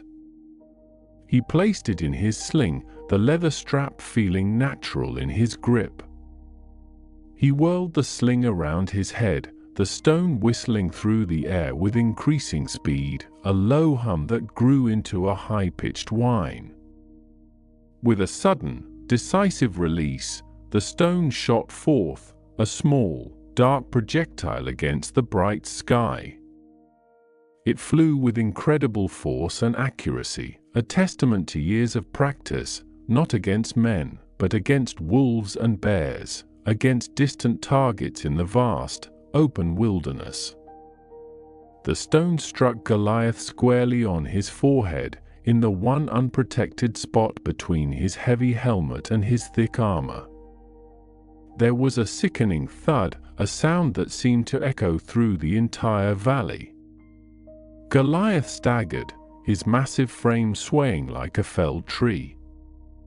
The momentum of his charge, combined with the impact, sent him crashing forward, his bronze armor clanking loudly as he hit the dusty ground, face down, a cloud of reddish earth rising around him. His spear, like a weaver's beam, clattered beside him, its iron head glinting in the sun. A collective gasp, a mixture of shock and disbelief, rippled through both armies. The Philistines, who had been so confident, so dismissive, were stunned into silence. The Israelites, who had been paralyzed by fear, now watched with bated breath, their hearts pounding in their chests. David, without hesitation, ran to the fallen giant. He pulled Goliath's own massive sword from its sheath, its hilt heavy and unfamiliar in his young hands, its blade long and gleaming. With a swift, decisive motion, he stood over the prostrate Philistine and cut off his head, a gruesome but necessary act to signify the complete and undeniable victory. He then lifted the severed head, its fearsome features now still and lifeless, a grim trophy of his impossible triumph. The sight of their champion fallen, his head held aloft by a mere youth, broke the Philistine spirit. A cry of terror erupted from their ranks, a collective wail of despair, and they turned and fled, their disciplined formation dissolving into a panicked rout. The Israelite army, their fear transformed into a surge of exultant courage, let out a mighty roar, a sound that shook the hills. They poured down into the valley, chasing after the fleeing Philistines, their shouts of victory mingling with the sounds of pursuit. The battle, which had seemed so hopeless moments before, had turned in an instant, a testament to the power of faith and the unexpected courage of a shepherd boy. David, still holding Goliath's head, walked back through the valley, the cheers of the Israelite army ringing in his ears. The dust of battle settled around him, mingling with the scent of sweat and triumph. He carried the head to Jerusalem, a symbolic gesture, a declaration of victory to the city that would one day become his capital. Goliath's armor, a testament to his immense size and strength, was taken as spoils of war, a tangible reminder of the day a giant fell. Saul, still reeling from the sudden turn of events, asked Abner, the commander of his army, "Abner, whose son is this youth?" Abner, who had been standing with the king, had been as astonished as anyone. "As your soul lives, O king, I do not know," he replied, his voice still tinged with wonder. So, as David returned from striking down the Philistine, Abner took him and brought him before Saul, David still holding the head of the Philistine in his hand. Saul looked at him, his face a mixture of awe and curiosity. "Whose son are you, young man?" he asked, his voice softer now, tinged with a new respect. David, standing before the king, his heart still thrumming with the adrenaline of battle, but his voice steady, replied, "I am the son of your servant Jesse of Bethlehem." From that day forward, David's life would never be the same. The quiet shepherd, the gentle musician, had become a hero, a giant slayer, a beacon of hope for his people. He remained with Saul, no longer just a harpist, but a warrior, a trusted companion, his presence a constant reminder of the miraculous victory. The air in the court of Gibeah, once heavy with the king's melancholy, now carried a faint echo of triumph, a whisper of a new beginning, though beneath it, the complexities of human ambition and fear would soon begin to stir, like shifting sands in a desert wind, slowly, imperceptibly, changing the landscape of their lives. The scent of victory would gradually mingle with the aroma of growing tension, a subtle shift in the atmosphere, like the slow, quiet turning of the seasons, bringing with it both warmth and a chill, a gentle unfolding of destiny, as the sun began its slow arc across the sky, casting long shadows over the hills, and the distant sounds of the camp faded into the soft hum of the evening, a quiet, rhythmic breathing that settled over the land, beckoning a deep, peaceful slumber, a promise whispered on the soft evening breeze. And so, the quiet journey of young David continued, though his path would soon diverge from the simple, predictable rhythm of a shepherd's life, leading him into the bustling, sometimes bewildering, world of Saul's court. The wind, which had been a constant companion on the hills, now carried different sounds, the distant clamor of a king's household, the rustle of fine fabrics, the murmur of voices in stone-walled chambers, a stark contrast to the bleating of sheep and the rustle of dry grass underfoot. He had been called from the sun-drenched pastures of Bethlehem, a small village nestled in the Judean hills, known then primarily for its olive groves and vineyards, its name meaning house of bread in Hebrew, a place of humble beginnings that would, in time, become etched into the very fabric of sacred history. The journey from his home to Gibeah, where King Saul held court, would have been a modest trek, perhaps a day or two's walk for a young man accustomed to traversing rugged terrain, passing through ancient pathways worn smooth by generations of travelers, merchants, and shepherds, the air growing cooler as he ascended the higher ground towards the seat of power. Imagine him, a boy barely past adolescence, with eyes that held the wisdom of the fields and a spirit untamed by courtly artifice, walking into a world of structured protocol and veiled intentions. The palace at Gibeah, though perhaps not as grand as later royal constructions, would have been an imposing sight for one used to the open sky and the simple tent or stone dwelling. It was likely a fortified structure, built of rough-hewn stones, designed more for defense than for opulent display, reflecting the turbulent times and the constant threat of Philistine incursions. The air within its walls would have been heavy with the scent of burning oil lamps, perhaps a faint aroma of roasted meats from the kitchens, and the earthy smell of clay and stone, a different kind of freshness from the sage and thyme of the hills. The sounds would have been muffled, footsteps echoing on stone floors, the distant clang of a smithy, the low hum of conversation, a stark contrast to the whispering leaves and the chirping crickets he knew so well. He was brought before Saul, a king burdened by a spirit of distress, a shadow that clung to him like the evening mist to a valley. Saul, tall and imposing, yet inwardly troubled, would have observed this young man, perhaps with a flicker of curiosity, perhaps with a touch of weariness. David, with his ruddy complexion, his bright eyes, and his innate grace, would have presented a striking figure, a breath of fresh air in a court often stifled by anxiety. His skill with the lyre, a small, harp-like instrument, was not merely a parlor trick, it was a deep, intuitive connection to melody and harmony, a way of expressing the unspoken emotions of the heart. He would have held the instrument, its wooden frame smooth and warm against his fingers, the strings humming softly as he tuned them, the sound a gentle balm in the tense atmosphere. When David played, the music would have filled the chamber, not with a boisterous fanfare, but with a soothing, melodic flow, like a quiet stream meandering through a peaceful valley. The notes would have been clear and resonant, carrying a sense of calm and reassurance.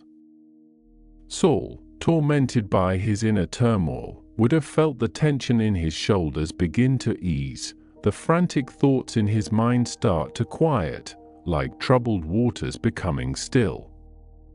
The music would have woven itself around him, a gentle embrace, and for a time, the oppressive spirit would depart, leaving him with a fleeting sense of peace. David's presence, his quiet strength and his musical gift, became a source of comfort for the king, and soon, he was not only a musician but also Saul's armor-bearer, a position of trust and proximity, allowing him to observe the workings of the court, the strategies of war, and the heavy weight of leadership from a unique vantage point. He would have learned the rhythms of royal life, the duties and expectations, the subtle currents of power, all while maintaining his quiet demeanor, his gaze often drifting towards the distant hills, remembering the freedom of the open fields. Life at court, however, was a delicate balance, a constant dance between favor and suspicion, and the shadow that haunted Saul was not easily banished. There were times when the music would fail to soothe, when the king's distress would deepen, manifesting in fits of anger or despair. David, ever watchful, would have learned to navigate these turbulent waters, his quiet presence a steady anchor in the storm.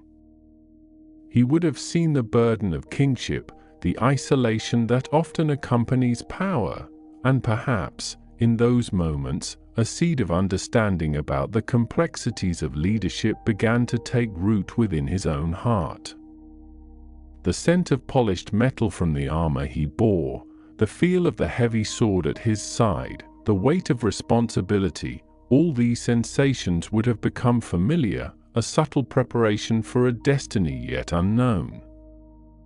Then came the time of the Philistine challenge, a recurring threat that loomed over Israel like a dark cloud. The Philistines, a powerful seafaring people who had settled along the coastal plain of Canaan, were a constant thorn in Israel's side, their superior iron weaponry and organized military a formidable force. Their presence was a constant reminder of the fragile hold Israel had on its land, a source of ongoing conflict and anxiety. The two armies, Israel and the Philistines, gathered on opposing hills, facing each other across the valley of Elah, a wide, open expanse of land, crisscrossed by dry wadis and dotted with olive trees, the air often still and hot, carrying the scent of dust and anticipation. The valley itself, with its gentle slopes and rocky outcrops, would have offered strategic positions for both sides, a natural arena for the impending confrontation. For 40 days, the Philistine champion, Goliath of Gath, a man of immense stature and fearsome reputation, would stride into the valley each morning and evening, his bronze armor gleaming under the sun, his spear a terrifying silhouette against the sky. His voice, deep and booming, would echo across the valley, challenging Israel to send a single champion to decide the battle, a common practice in ancient warfare to minimize casualties. Goliath's armor alone would have been a sight to behold, a marvel of ancient craftsmanship, weighing perhaps 125 pounds, a testament to his strength and the advanced metallurgy of the Philistines. His spearhead, described as weighing 600 shekels of iron, would have been a massive, deadly point, capable of piercing through any shield or breastplate. The very sight and sound of him would have struck fear into the hearts of the Israelite soldiers, a chilling dread that settled over the camp, making the air thick with apprehension.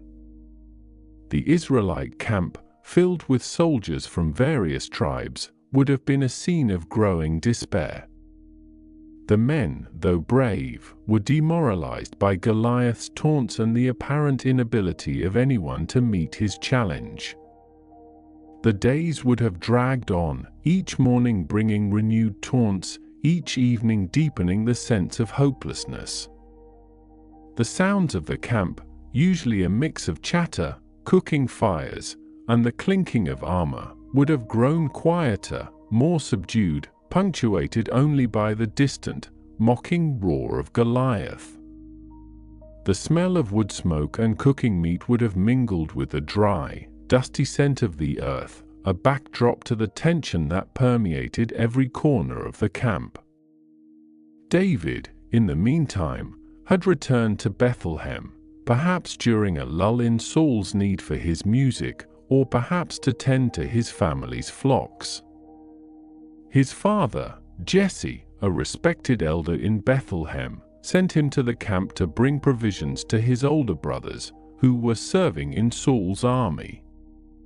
Imagine David, once again walking the familiar paths, but this time with a different purpose, carrying loaves of bread, roasted grain, and cheeses, the scent of home clinging to the provisions. The journey back to the valley would have been a blend of familiarity and anticipation, the quiet hum of the countryside gradually giving way to the distant sounds of a military encampment. As he approached the camp, the air would have grown heavy with the scent of many men, of leather and sweat, of fear and frustration.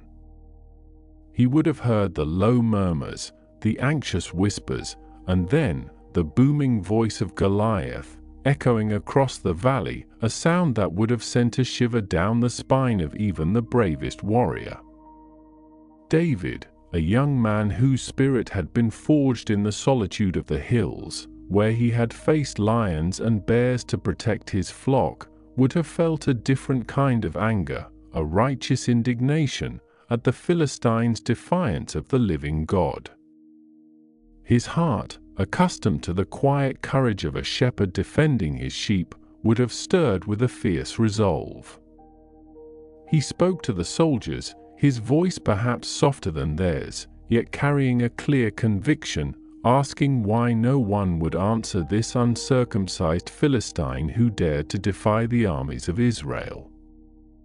His older brother, Eliab, seeing David's youth and his questions, would have reacted with a mixture of exasperation and concern, perhaps a touch of sibling rivalry, reminding David of his place, of his sheep in the wilderness, suggesting he was merely there to witness the battle. But David's questions were not born of idle curiosity, they sprang from a deep well of faith and a simple, unwavering belief in the power of his God. His words, though seemingly simple, carried a weight that eventually reached the ears of King Saul. Saul, desperate and weary, sent for the young shepherd. David, standing before the king once more, would have spoken with a quiet confidence, recounting his experiences protecting his flock from wild animals, drawing a parallel between those dangers and the present threat. He explained that the same God who had delivered him from the paw of the lion and the paw of the bear would deliver him from the hand of this Philistine. His words were not boastful, but a statement of unwavering faith, a calm assurance in the face of overwhelming odds. Saul, perhaps seeing a flicker of hope in David's youthful conviction, or perhaps simply out of sheer desperation, agreed to let him go, offering his own armor, a gesture of both protection and a tacit acknowledgement of David's courage. Imagine David, a slender youth, attempting to wear Saul's heavy bronze helmet, its weight pressing down on his head, obscuring his vision, the polished metal cold against his skin. The breastplate, designed for a man of Saul's imposing stature, would have been far too large, clanking loosely around him, hindering his movement. The sword, long and heavy, would have felt unwieldy in his hand, a foreign object compared to the familiar shepherd's staff. He would have moved awkwardly, feeling the unfamiliar bulk, the restrictive nature of the metal. The scent of old leather and metal would have filled his nostrils, a stark contrast to the clean air of the hills. He quickly realized that these symbols of conventional warfare, though powerful, were not his strength. He was not a warrior trained in the ways of the sword and shield, but a shepherd whose tools were simple, yet effective. So, he shed the heavy armor, the clanking metal falling away, leaving him feeling light and unburdened, the cool air once again on his skin. He chose instead his shepherd's staff, a familiar extension of his arm, its smooth wood worn by countless hours of use. He took his sling, a simple weapon woven from leather or strong fibers, a tool he had mastered through years of practice, using it to guide his sheep or ward off predators. And then he walked down to the dry riverbed, a wadi that snaked through the valley, its stones smoothed by centuries of flowing water, now dry and sun-baked.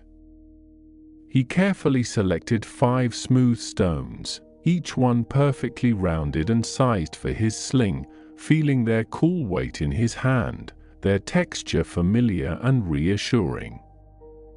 These were his weapons, simple yet deadly in the hands of a master. The sound of the stones rattling softly in his pouch would have been a quiet, rhythmic counterpoint to the distant clamor of the waiting armies. As David walked towards Goliath, the sun would have been high in the sky, casting long shadows of the hills behind him. The air would have been still, thick with anticipation, the only sounds the rustle of his simple tunic and the soft crunch of his sandals on the dusty ground. Goliath, seeing this youth approaching, this boy with no armor and no sword, would have been filled with contempt. He would have scoffed, his booming voice echoing across the valley, asking if he was a dog, that David should come to him with sticks. He would have cursed David by his gods, by Dagon and Baal, the powerful deities of the Philistines, invoking their wrath upon this seemingly foolish challenger. Goliath's armor would have shimmered, his massive spear held aloft, a truly terrifying sight for any ordinary man.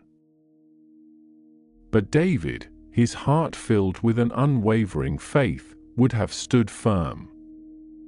His voice, though young, would have carried a quiet strength, a clear declaration that resonated through the tense silence of the valley. He would have declared that he came not with sword or spear, but in the name of the Lord of hosts, the God of the armies of Israel, whom Goliath had defied. He spoke of the battle belonging to the Lord, and that the Lord would deliver Goliath into his hands. His words were not a challenge born of arrogance, but a statement of profound conviction, a belief that transcended the physical disparity between them.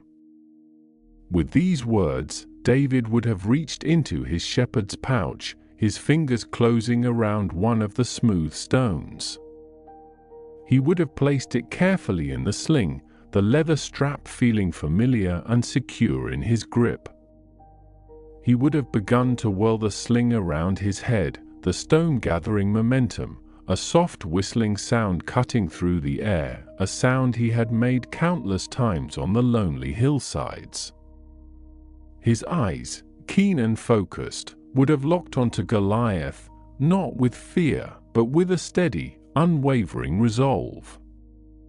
The air would have been charged with an almost palpable tension, the armies on both sides holding their breath, witnesses to this improbable confrontation. Then, with a swift, practiced motion, David would have released the stone. It would have flown through the air with incredible speed and accuracy, a small, unassuming projectile, yet carrying the force of David's years of practice and his unshakable faith. The sound of the stone whistling through the air would have been the only sound for a fleeting moment, before it struck Goliath with a sickening thud, finding its mark on the giant's exposed forehead. The impact would have been sudden and decisive, a sharp, jarring blow that would have momentarily silenced the entire valley. Goliath, the mighty champion, would have staggered, his massive frame swaying for a moment, the heavy armor clanking. Then, with a thunderous crash, he would have fallen forward, his face to the ground, his spear clattering beside him, sending up a cloud of dust. The sound of his fall would have reverberated through the valley, a sound of disbelief and shock, a sound that would have sent a ripple of astonishment through both armies. The silence that followed would have been absolute, a moment suspended in time, as both sides tried to comprehend what had just transpired. David, still holding his sling, would have approached the fallen giant, his steps firm and purposeful. He would have drawn Goliath's own sword from its sheath, a massive weapon, heavy and gleaming, a symbol of the giant's power now turned against him. With a decisive action, he would have severed Goliath's head, holding it aloft for all to see, a clear sign of victory. At that moment, the silence would have shattered, replaced by a deafening roar from the Israelite camp, a sound of triumph and relief, a surge of renewed hope that would have swept through their ranks. The Philistines, seeing their champion fallen, their symbol of strength defeated by a mere youth, would have turned and fled in disarray, their morale utterly broken. The Israelite army, invigorated by this miraculous victory, would have pursued them, their shouts echoing across the valley, turning the tide of battle in a single, decisive moment. David, the shepherd boy, had become the unlikely hero, his simple faith and skill having achieved what no heavily armed warrior could. He would have returned from the battle, the head of Goliath in his hand, a grim trophy, but a powerful symbol of deliverance. The air would have been filled with the sounds of celebration, of joyous shouts and the triumphant blast of trumpets, a stark contrast to the fear and despair that had gripped the camp just moments before. The scent of victory, of renewed hope, would have mingled with the dust and the lingering smell of battle. His journey from that day forward would be irrevocably altered. He would no longer be just a shepherd or a court musician, he would be a national hero, a figure of immense popularity, his name whispered with reverence and awe throughout the land. King Saul, though initially grateful, would soon find himself wrestling with a new kind of shadow, a creeping jealousy that would begin to fester in his heart. The women of Israel would sing songs of David's triumph, chanting, "Saul has slain his thousands, and David his tens of thousands," words that would sting Saul's pride and plant the seeds of suspicion. The very qualities that made David so beloved, his courage, his faith, his charisma, would become a source of torment for the king. David would enter into a deep and abiding friendship with Jonathan, Saul's son, a bond of loyalty and affection that would transcend the growing animosity between David and Saul. Jonathan, a man of noble spirit, recognized David's true character and the hand of God upon him, forming a covenant of friendship that would endure through trials and tribulations. Their bond would be a quiet comfort in the midst of increasing turmoil, a testament to true companionship in a world often driven by ambition and fear. Imagine their hushed conversations in the quiet corners of the palace or under the shade of an olive tree, their voices low, sharing their hopes and fears, the rustle of leaves overhead, the distant sounds of the court fading into the background. As David's fame grew, so too did Saul's paranoia. The king, increasingly tormented by his distressful spirit, would view David not as a loyal servant, but as a rival, a threat to his throne. The once soothing music of David's lyre would now sometimes provoke Saul's anger, leading to desperate, impulsive acts. There would be moments when Saul, in a fit of rage, would hurl his spear at David, attempting to pin him to the wall, the sharp whistle of the spear cutting through the air, narrowly missing its target. David, always vigilant, always respectful, would evade these attempts, his movements quick and graceful, his heart perhaps heavy with sorrow for the troubled king. The air in the palace would have become thick with unspoken tension, the scent of fear and suspicion clinging to the stone walls. David's life would become a series of escapes, a nomadic existence, fleeing from Saul's relentless pursuit. He would lead a band of loyal followers, men who were themselves marginalized or distressed, finding refuge in the rugged wilderness of Judea, in caves and strongholds, in places where the wind would whisper secrets through the rocky crevices and the stars would be his only ceiling. The dry, dusty air of the desert, the scent of wild herbs and the occasional dampness of a cave would become his new sensory landscape.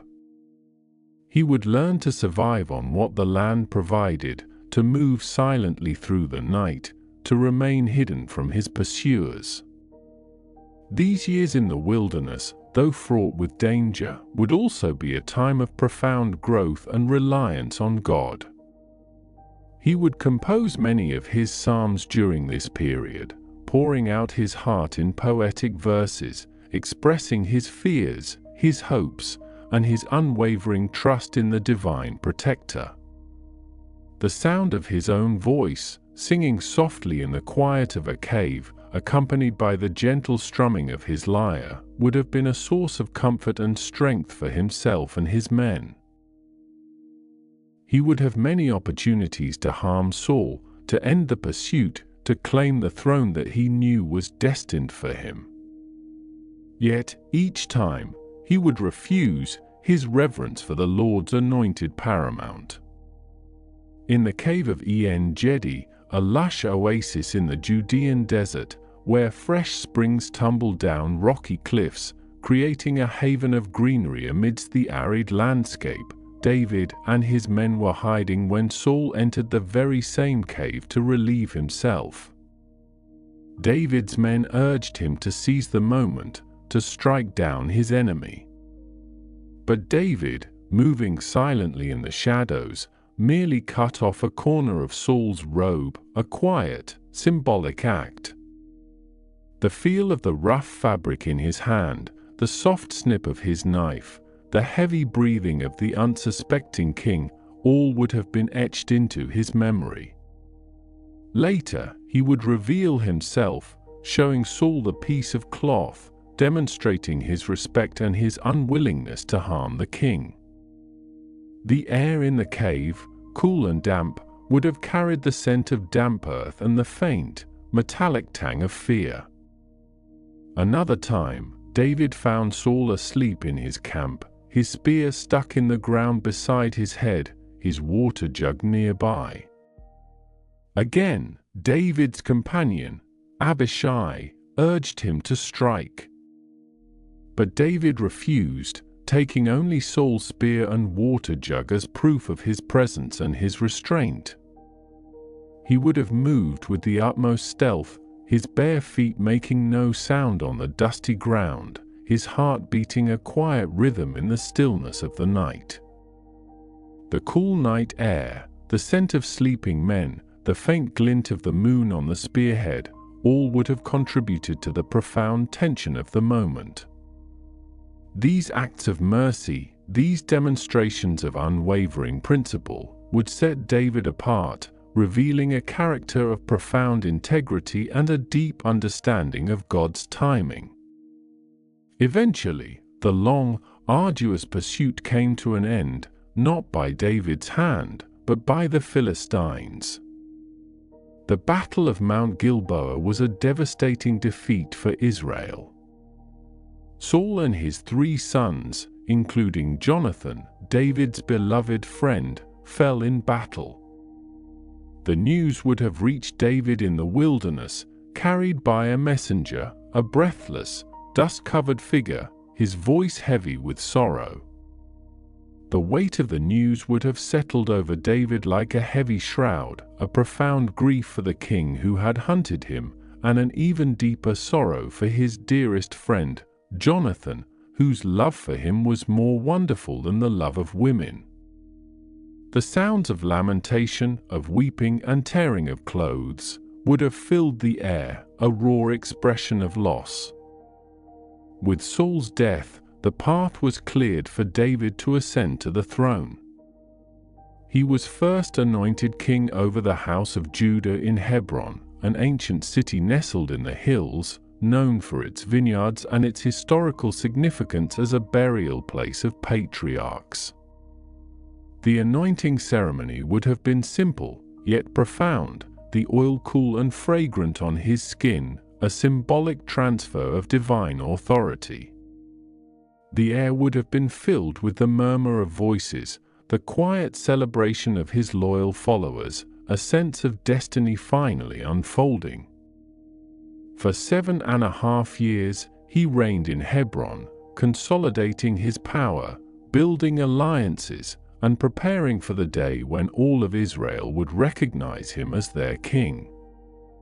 The sounds of the city, the distant bleating of sheep, the gentle rustle of olive leaves, would have been the backdrop to this period of quiet leadership.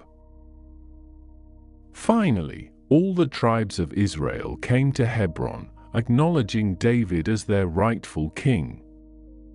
He was anointed a second time, this time over all of Israel, a moment of national unity and celebration. The air would have been thick with the scent of sacrifice, of roasting meat, of wine, and the joyous shouts of the people. The sound of trumpets and shofars, ancient ram's horn instruments, would have pierced the air, announcing the dawn of a new era. David, now a seasoned leader, a man tested by adversity and refined by faith, would embark on the next phase of his extraordinary journey. His first major act as king of all Israel was to capture Jerusalem, a strategically vital city, centrally located between the northern and southern tribes. At that time, Jerusalem was still held by the Jebusites, an ancient Canaanite people. It was a formidable stronghold, built on a steep hill, its walls considered impregnable. The Jebusites, confident in their defenses, famously taunted David, saying, "You will not get in here, even the blind and the lame can ward you off." But David, with his keen military mind and his understanding of unconventional tactics, found a way. His men, led by Joab, managed to infiltrate the city through a water shaft, a subterranean tunnel that led from outside the walls to the Gihon spring, a vital water source within the city. Imagine the stealth required, the quiet movements in the dark, damp tunnel, the cool, earthy smell, the faint sound of dripping water as they made their way into the heart of the city. With Jerusalem captured, David established it as his capital, renaming it the City of David. This was a stroke of genius, a move that unified the disparate tribes, as Jerusalem did not belong to any single tribe, making it a neutral and central location. He began to build, expanding the city, constructing his own palace with the help of skilled craftsmen and cedar wood sent by Hiram, king of Tyre, a powerful Phoenician city-state known for its maritime trade and its master builders. The scent of fresh-cut cedar, a sweet, resinous aroma, would have filled the air as the city began to transform, growing from a Jebusite stronghold into a bustling royal capital. The sounds of construction, the chipping of stone, the hammering of wood, the distant shouts of workmen, would have replaced the quiet hum of the wilderness. But David's vision for Jerusalem was not merely political, it was deeply spiritual. He desired to bring the Ark of the Covenant, the most sacred object in Israel, the gilded wooden chest containing the tablets of the Ten Commandments, the very presence of God among his people, to his new capital. The ark had been housed in various locations since its return from the Philistines, residing in the house of Abinadab in Kiriath-Jearim for many years. Bringing the ark to Jerusalem would elevate the city to a spiritual center, making it not just the seat of political power, but also the dwelling place of God's presence. The first attempt to move the ark was met with tragedy. David, perhaps following the customs of other nations, had the ark placed on a new cart, drawn by oxen. This was contrary to the specific instructions given in the law, which stipulated that the ark was to be carried on poles by Levites. As the cart moved, the oxen stumbled, and a man named Uzzah reached out to steady the ark, touching it in violation of divine command. He was immediately struck down, dying on the spot. The suddenness of the event, the shock and fear that gripped the procession, the silence that followed the joyous music, would have been profound. The air, once filled with celebration, would have become heavy with dread, the scent of fear palpable. David, initially angry and then fearful, halted the procession, leaving the ark in the house of Obed-Edom the Gittite. For 3 months, the ark remained in Obed-Edom's house, and during that time, God blessed Obed-Edom and his entire household. This blessing, a clear sign of God's favor, reassured David. He realized his error in not following the precise instructions for transporting the sacred ark. So, he made a second, more careful attempt. This time, the ark was carried on poles by Levites, as prescribed by the law. The procession was one of immense joy and reverence.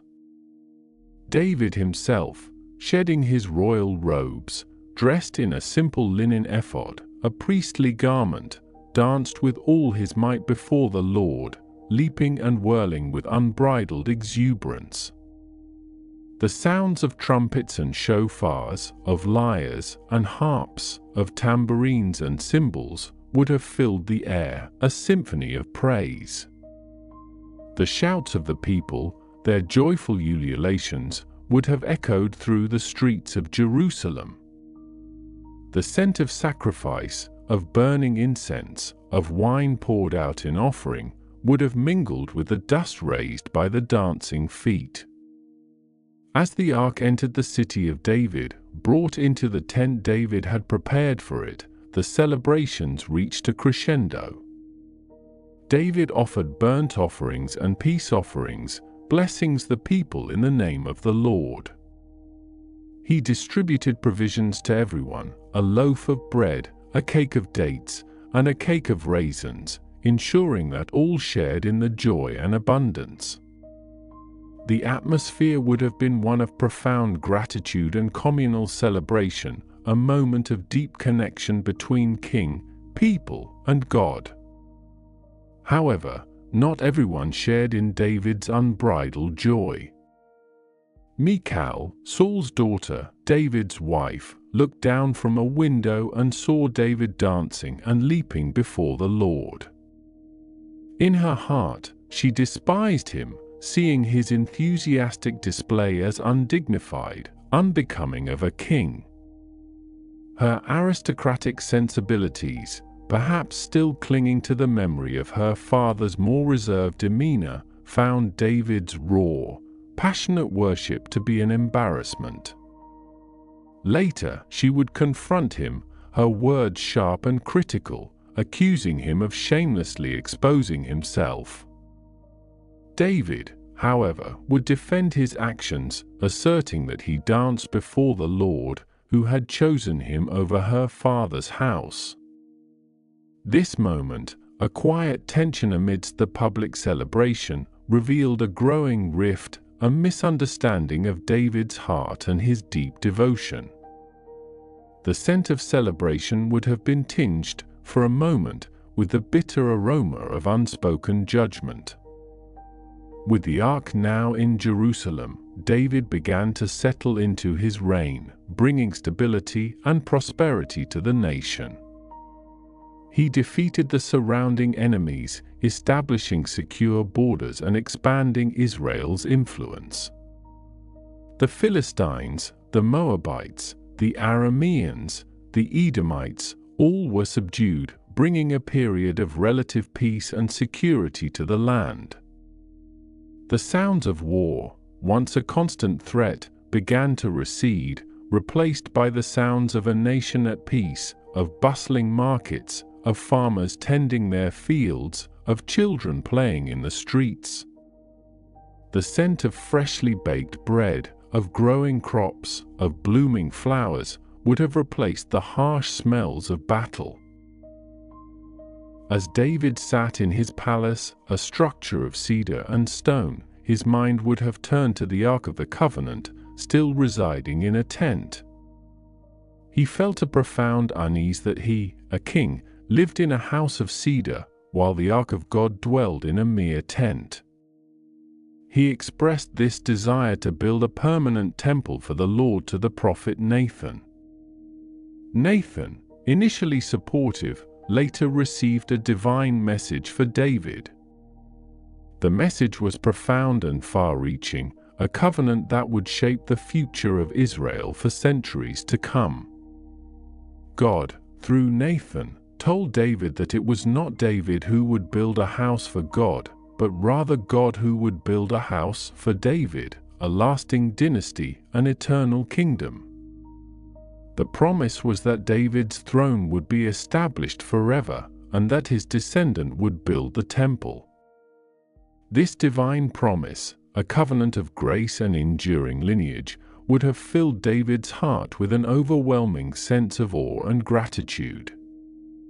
He would have knelt in quiet prayer, overwhelmed by the magnitude of God's faithfulness, the soft lamplight casting long shadows around him, the quiet hum of the night settling over the city, a deep, peaceful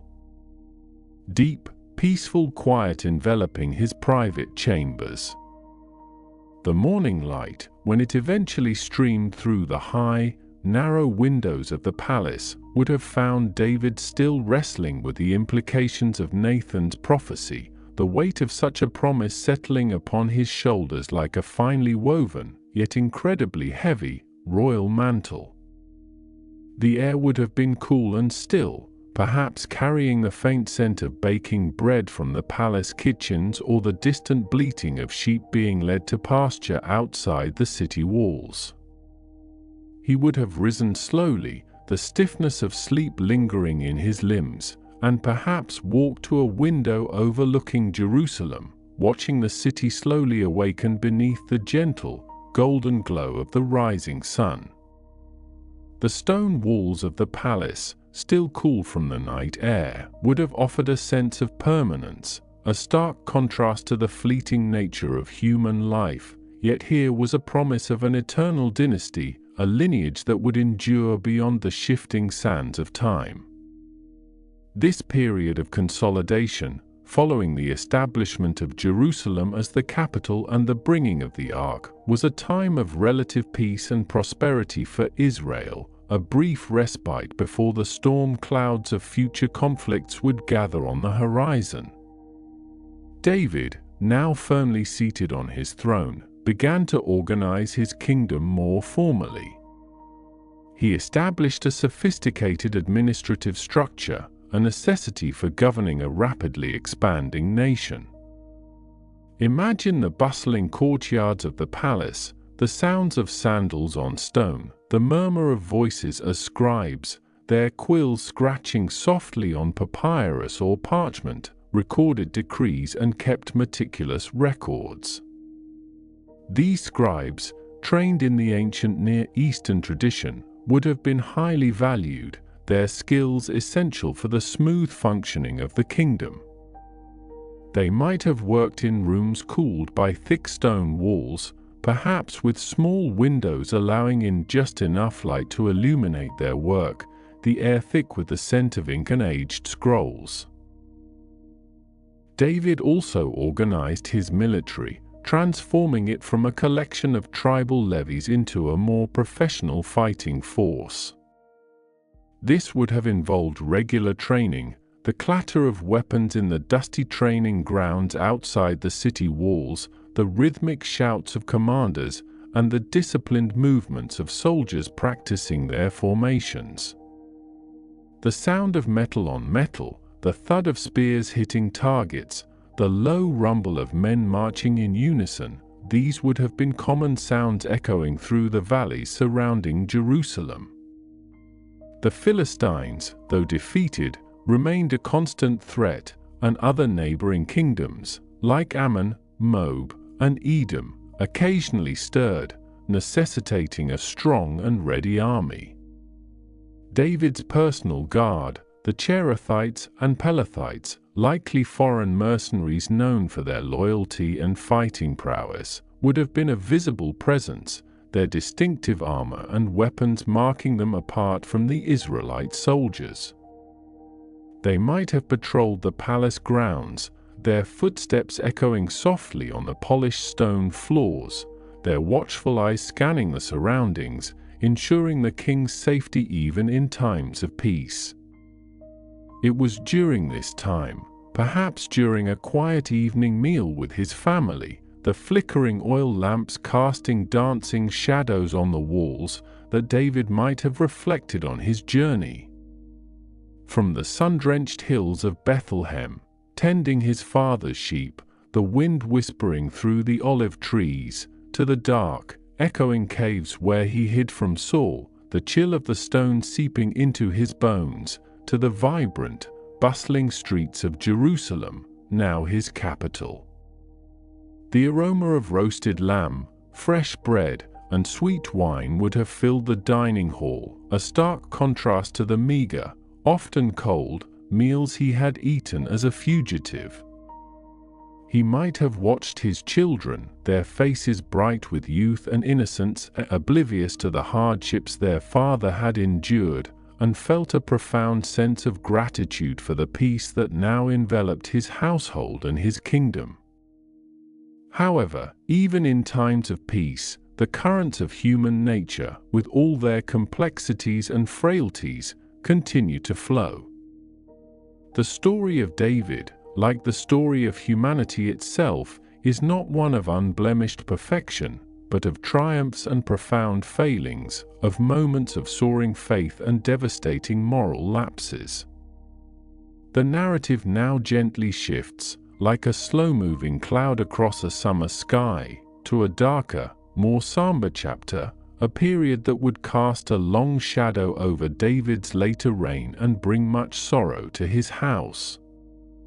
One late afternoon, as the sun began its slow descent towards the western horizon, painting the sky in hues of orange and purple, David found himself walking upon the roof of his palace.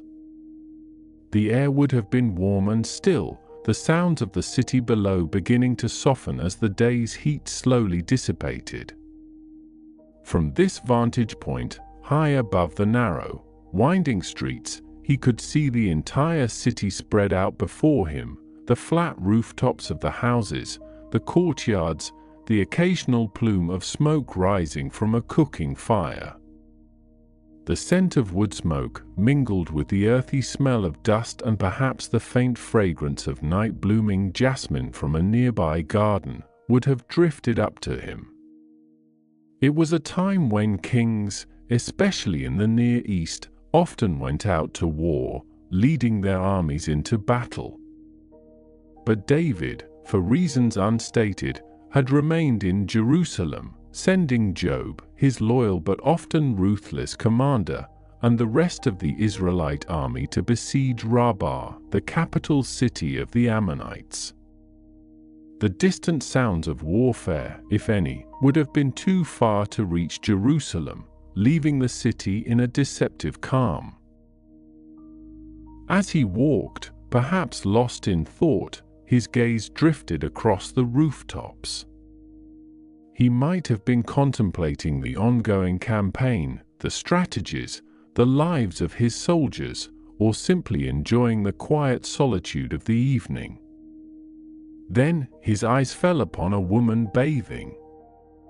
The sight would have been unexpected, a sudden, almost jarring intrusion into the peaceful evening.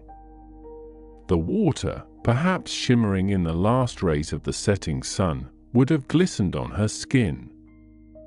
The sounds from her courtyard, perhaps the gentle splash of water or the rustle of fabric, would have been carried faintly on the evening breeze. Her name was Bathsheba, the daughter of Eliam, and the wife of Uriah the Hittite, one of David's most loyal and brave soldiers, a member of his elite 30 warriors. A quiet curiosity, perhaps an idle thought, transformed into something more. David sent messengers to inquire about her. The messengers, their sandals softly scuffing the palace floors, would have returned with the information, their voices low and respectful, perhaps a hint of apprehension in their tone, for they would have understood the implications of such an inquiry.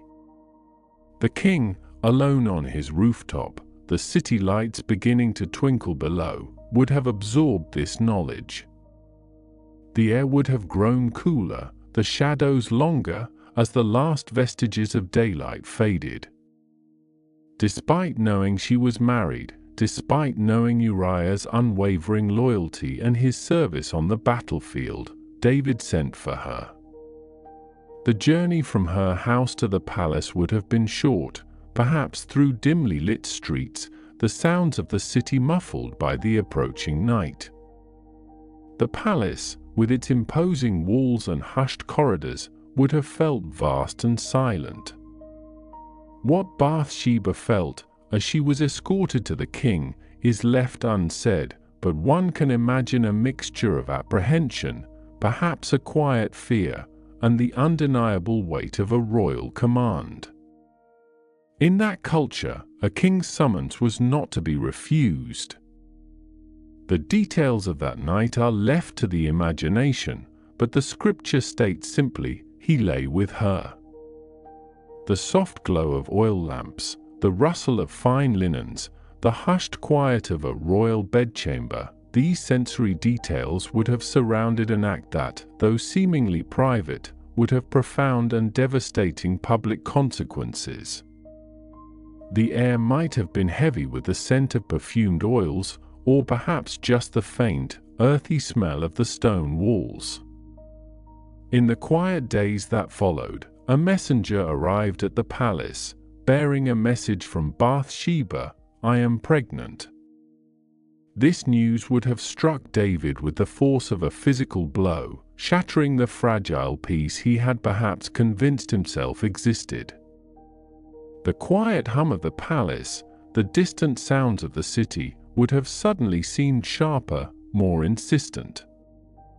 The weight of his actions, previously perhaps a fleeting thought, would have settled heavily upon him, a cold, undeniable truth.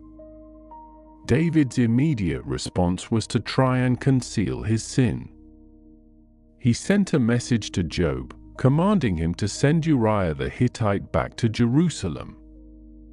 Uriah, unaware of the true reason for his summons, would have left the dusty, noisy battlefield of Rabbah, the sounds of war fading behind him, and made the journey back to the capital. The long road, perhaps under the hot sun, then under the cool desert stars, would have been a stark contrast to the relative comfort of Jerusalem. He would have arrived, weary and perhaps covered in the dust of the road, his armor and weapons showing the marks of battle. David greeted Uriah, inquiring about Joab, the army, and the progress of the war. The king's voice, usually warm and commanding, might have held an unusual tremor, a forced casualness that Uriah, in his honest simplicity, might not have noticed. David then told Uriah to go down to his house and wash his feet, a common courtesy after a journey, and sent a gift of food after him from the royal table. The food, perhaps a selection of fine meats, fresh fruits, and sweet pastries, would have been a gesture of royal favor, designed to appear normal. However, Uriah did not go home. Instead, he slept at the palace entrance with all the servants of his lord. The cool stone of the palace threshold, the quiet murmur of the guards, the distant sounds of the city settling down for the night, these would have been his companions.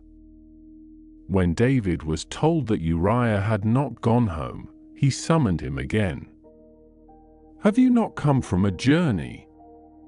David asked, his voice perhaps betraying a hint of frustration. "Why did you not go down to your house?" Uriah's reply, simple and profoundly loyal, would have cut through David's carefully constructed deception like a sharp blade. "The ark and Israel and Judah are dwelling in booths, and my lord Job and the servants of my lord are encamped in the open field. Shall I then go to my house to eat and drink and lie with my wife? As you live and as your soul lives, I will not do this thing." His words would have echoed in the king's ears, a testament to a soldier's unwavering dedication, a stark contrast to the king's own moral compromise. The smell of dust and honest sweat clinging to Uriah would have been a poignant reminder of his duty, while David sat in the perfumed luxury of his palace. David, his plan foiled, told Uriah to stay in Jerusalem for another day, hoping that perhaps a night of drinking would loosen his resolve. The next day, David invited Uriah to eat and drink with him, and he made him drunk. The sounds of clinking cups, the forced joviality, the rich aroma of wine filling the royal dining hall, all designed to manipulate. But even in his inebriated state, Uriah still did not go down to his house. Instead, he lay down on his bed with the servants of his lord at the palace entrance. His loyalty, even under the influence of wine, remained steadfast, an unyielding rock against David's tide of deceit. With his attempts at concealment thwarted, David resorted to a far more desperate and heinous act. In the morning, the cool, quiet morning, David wrote a letter to Job and sent it by the hand of Uriah himself. Imagine Uriah, perhaps still a little groggy from the previous night's wine, carrying his own death warrant, sealed with the king's signet, completely unaware of its contents. The weight of the parchment in his hand, the feel of the royal seal, would have been a symbol of trust, a trust that was about to be brutally betrayed. The letter contained a chilling command: place Uriah in the forefront of the hardest fighting, and draw back from him, that he may be struck down and die. Job, a seasoned and ruthless commander, understood the king's unspoken intent. He knew the dangers of battle, the calculated risks, and the subtle ways in which a soldier could be struck down. The sounds of the ongoing siege of Rabbah, the shouts of men, the clang of weapons, the thud of siege engines against the city walls would have provided the perfect cover for such an act. Job, ever loyal to his king, even in such a morally reprehensible command, carried out the order. He observed the city, perhaps from a slight rise overlooking the walls, the sun beating down on his face, the dust of battle swirling around him. He knew the strongest points of defense, the places where the fighting was fiercest, where the Ammonite archers and slingers would rain down their projectiles with deadly accuracy. He sent Uriah to such a place where strong men were known to be. The sounds of the battle would have intensified around Uriah, the whistle of arrows, the thud of stones, the desperate cries of men. And then, as commanded, the other Israelite soldiers drew back, leaving Uriah exposed. He fell, struck down by the Ammonites, dying on the battlefield, a loyal soldier sacrificed for his king's sin. After Uriah's death, Joab sent a messenger to David, reporting on the progress of the siege and, subtly, on Uriah's demise. The messenger would have made the long journey back to Jerusalem, the dust of the battlefield still clinging to his clothes, his mind perhaps heavy with the weight of the message he carried. He would have arrived at the palace, perhaps in the late evening, the city lights twinkling around him, and delivered his report to the king. David, upon hearing of Uriah's death, feigned sorrow and sent a message back to Joab, encouraging him not to be disheartened by the casualties of war, for the sword devours now one and now another. His words would have been carefully chosen, designed to appear as a king's stoic acceptance of battlefield losses, masking the cold, calculated murder he had orchestrated. When Bathsheba heard that her husband Uriah was dead, she mourned for him. The sounds of her weeping, perhaps muffled by the thick palace walls, would have been a private sorrow, a genuine grief for the man she had lost. The customary period of mourning would have passed, a time of quiet reflection, perhaps the rustle of dark mourning clothes, the hushed voices of female attendants. After the period of mourning was over, David sent and brought her to his house, and she became his wife. The wedding, if it could be called that, would have been a quiet affair, devoid of the usual joyous celebrations that accompanied a royal marriage. The palace would have remained hushed, the air perhaps heavy with unspoken truths. She bore him a son.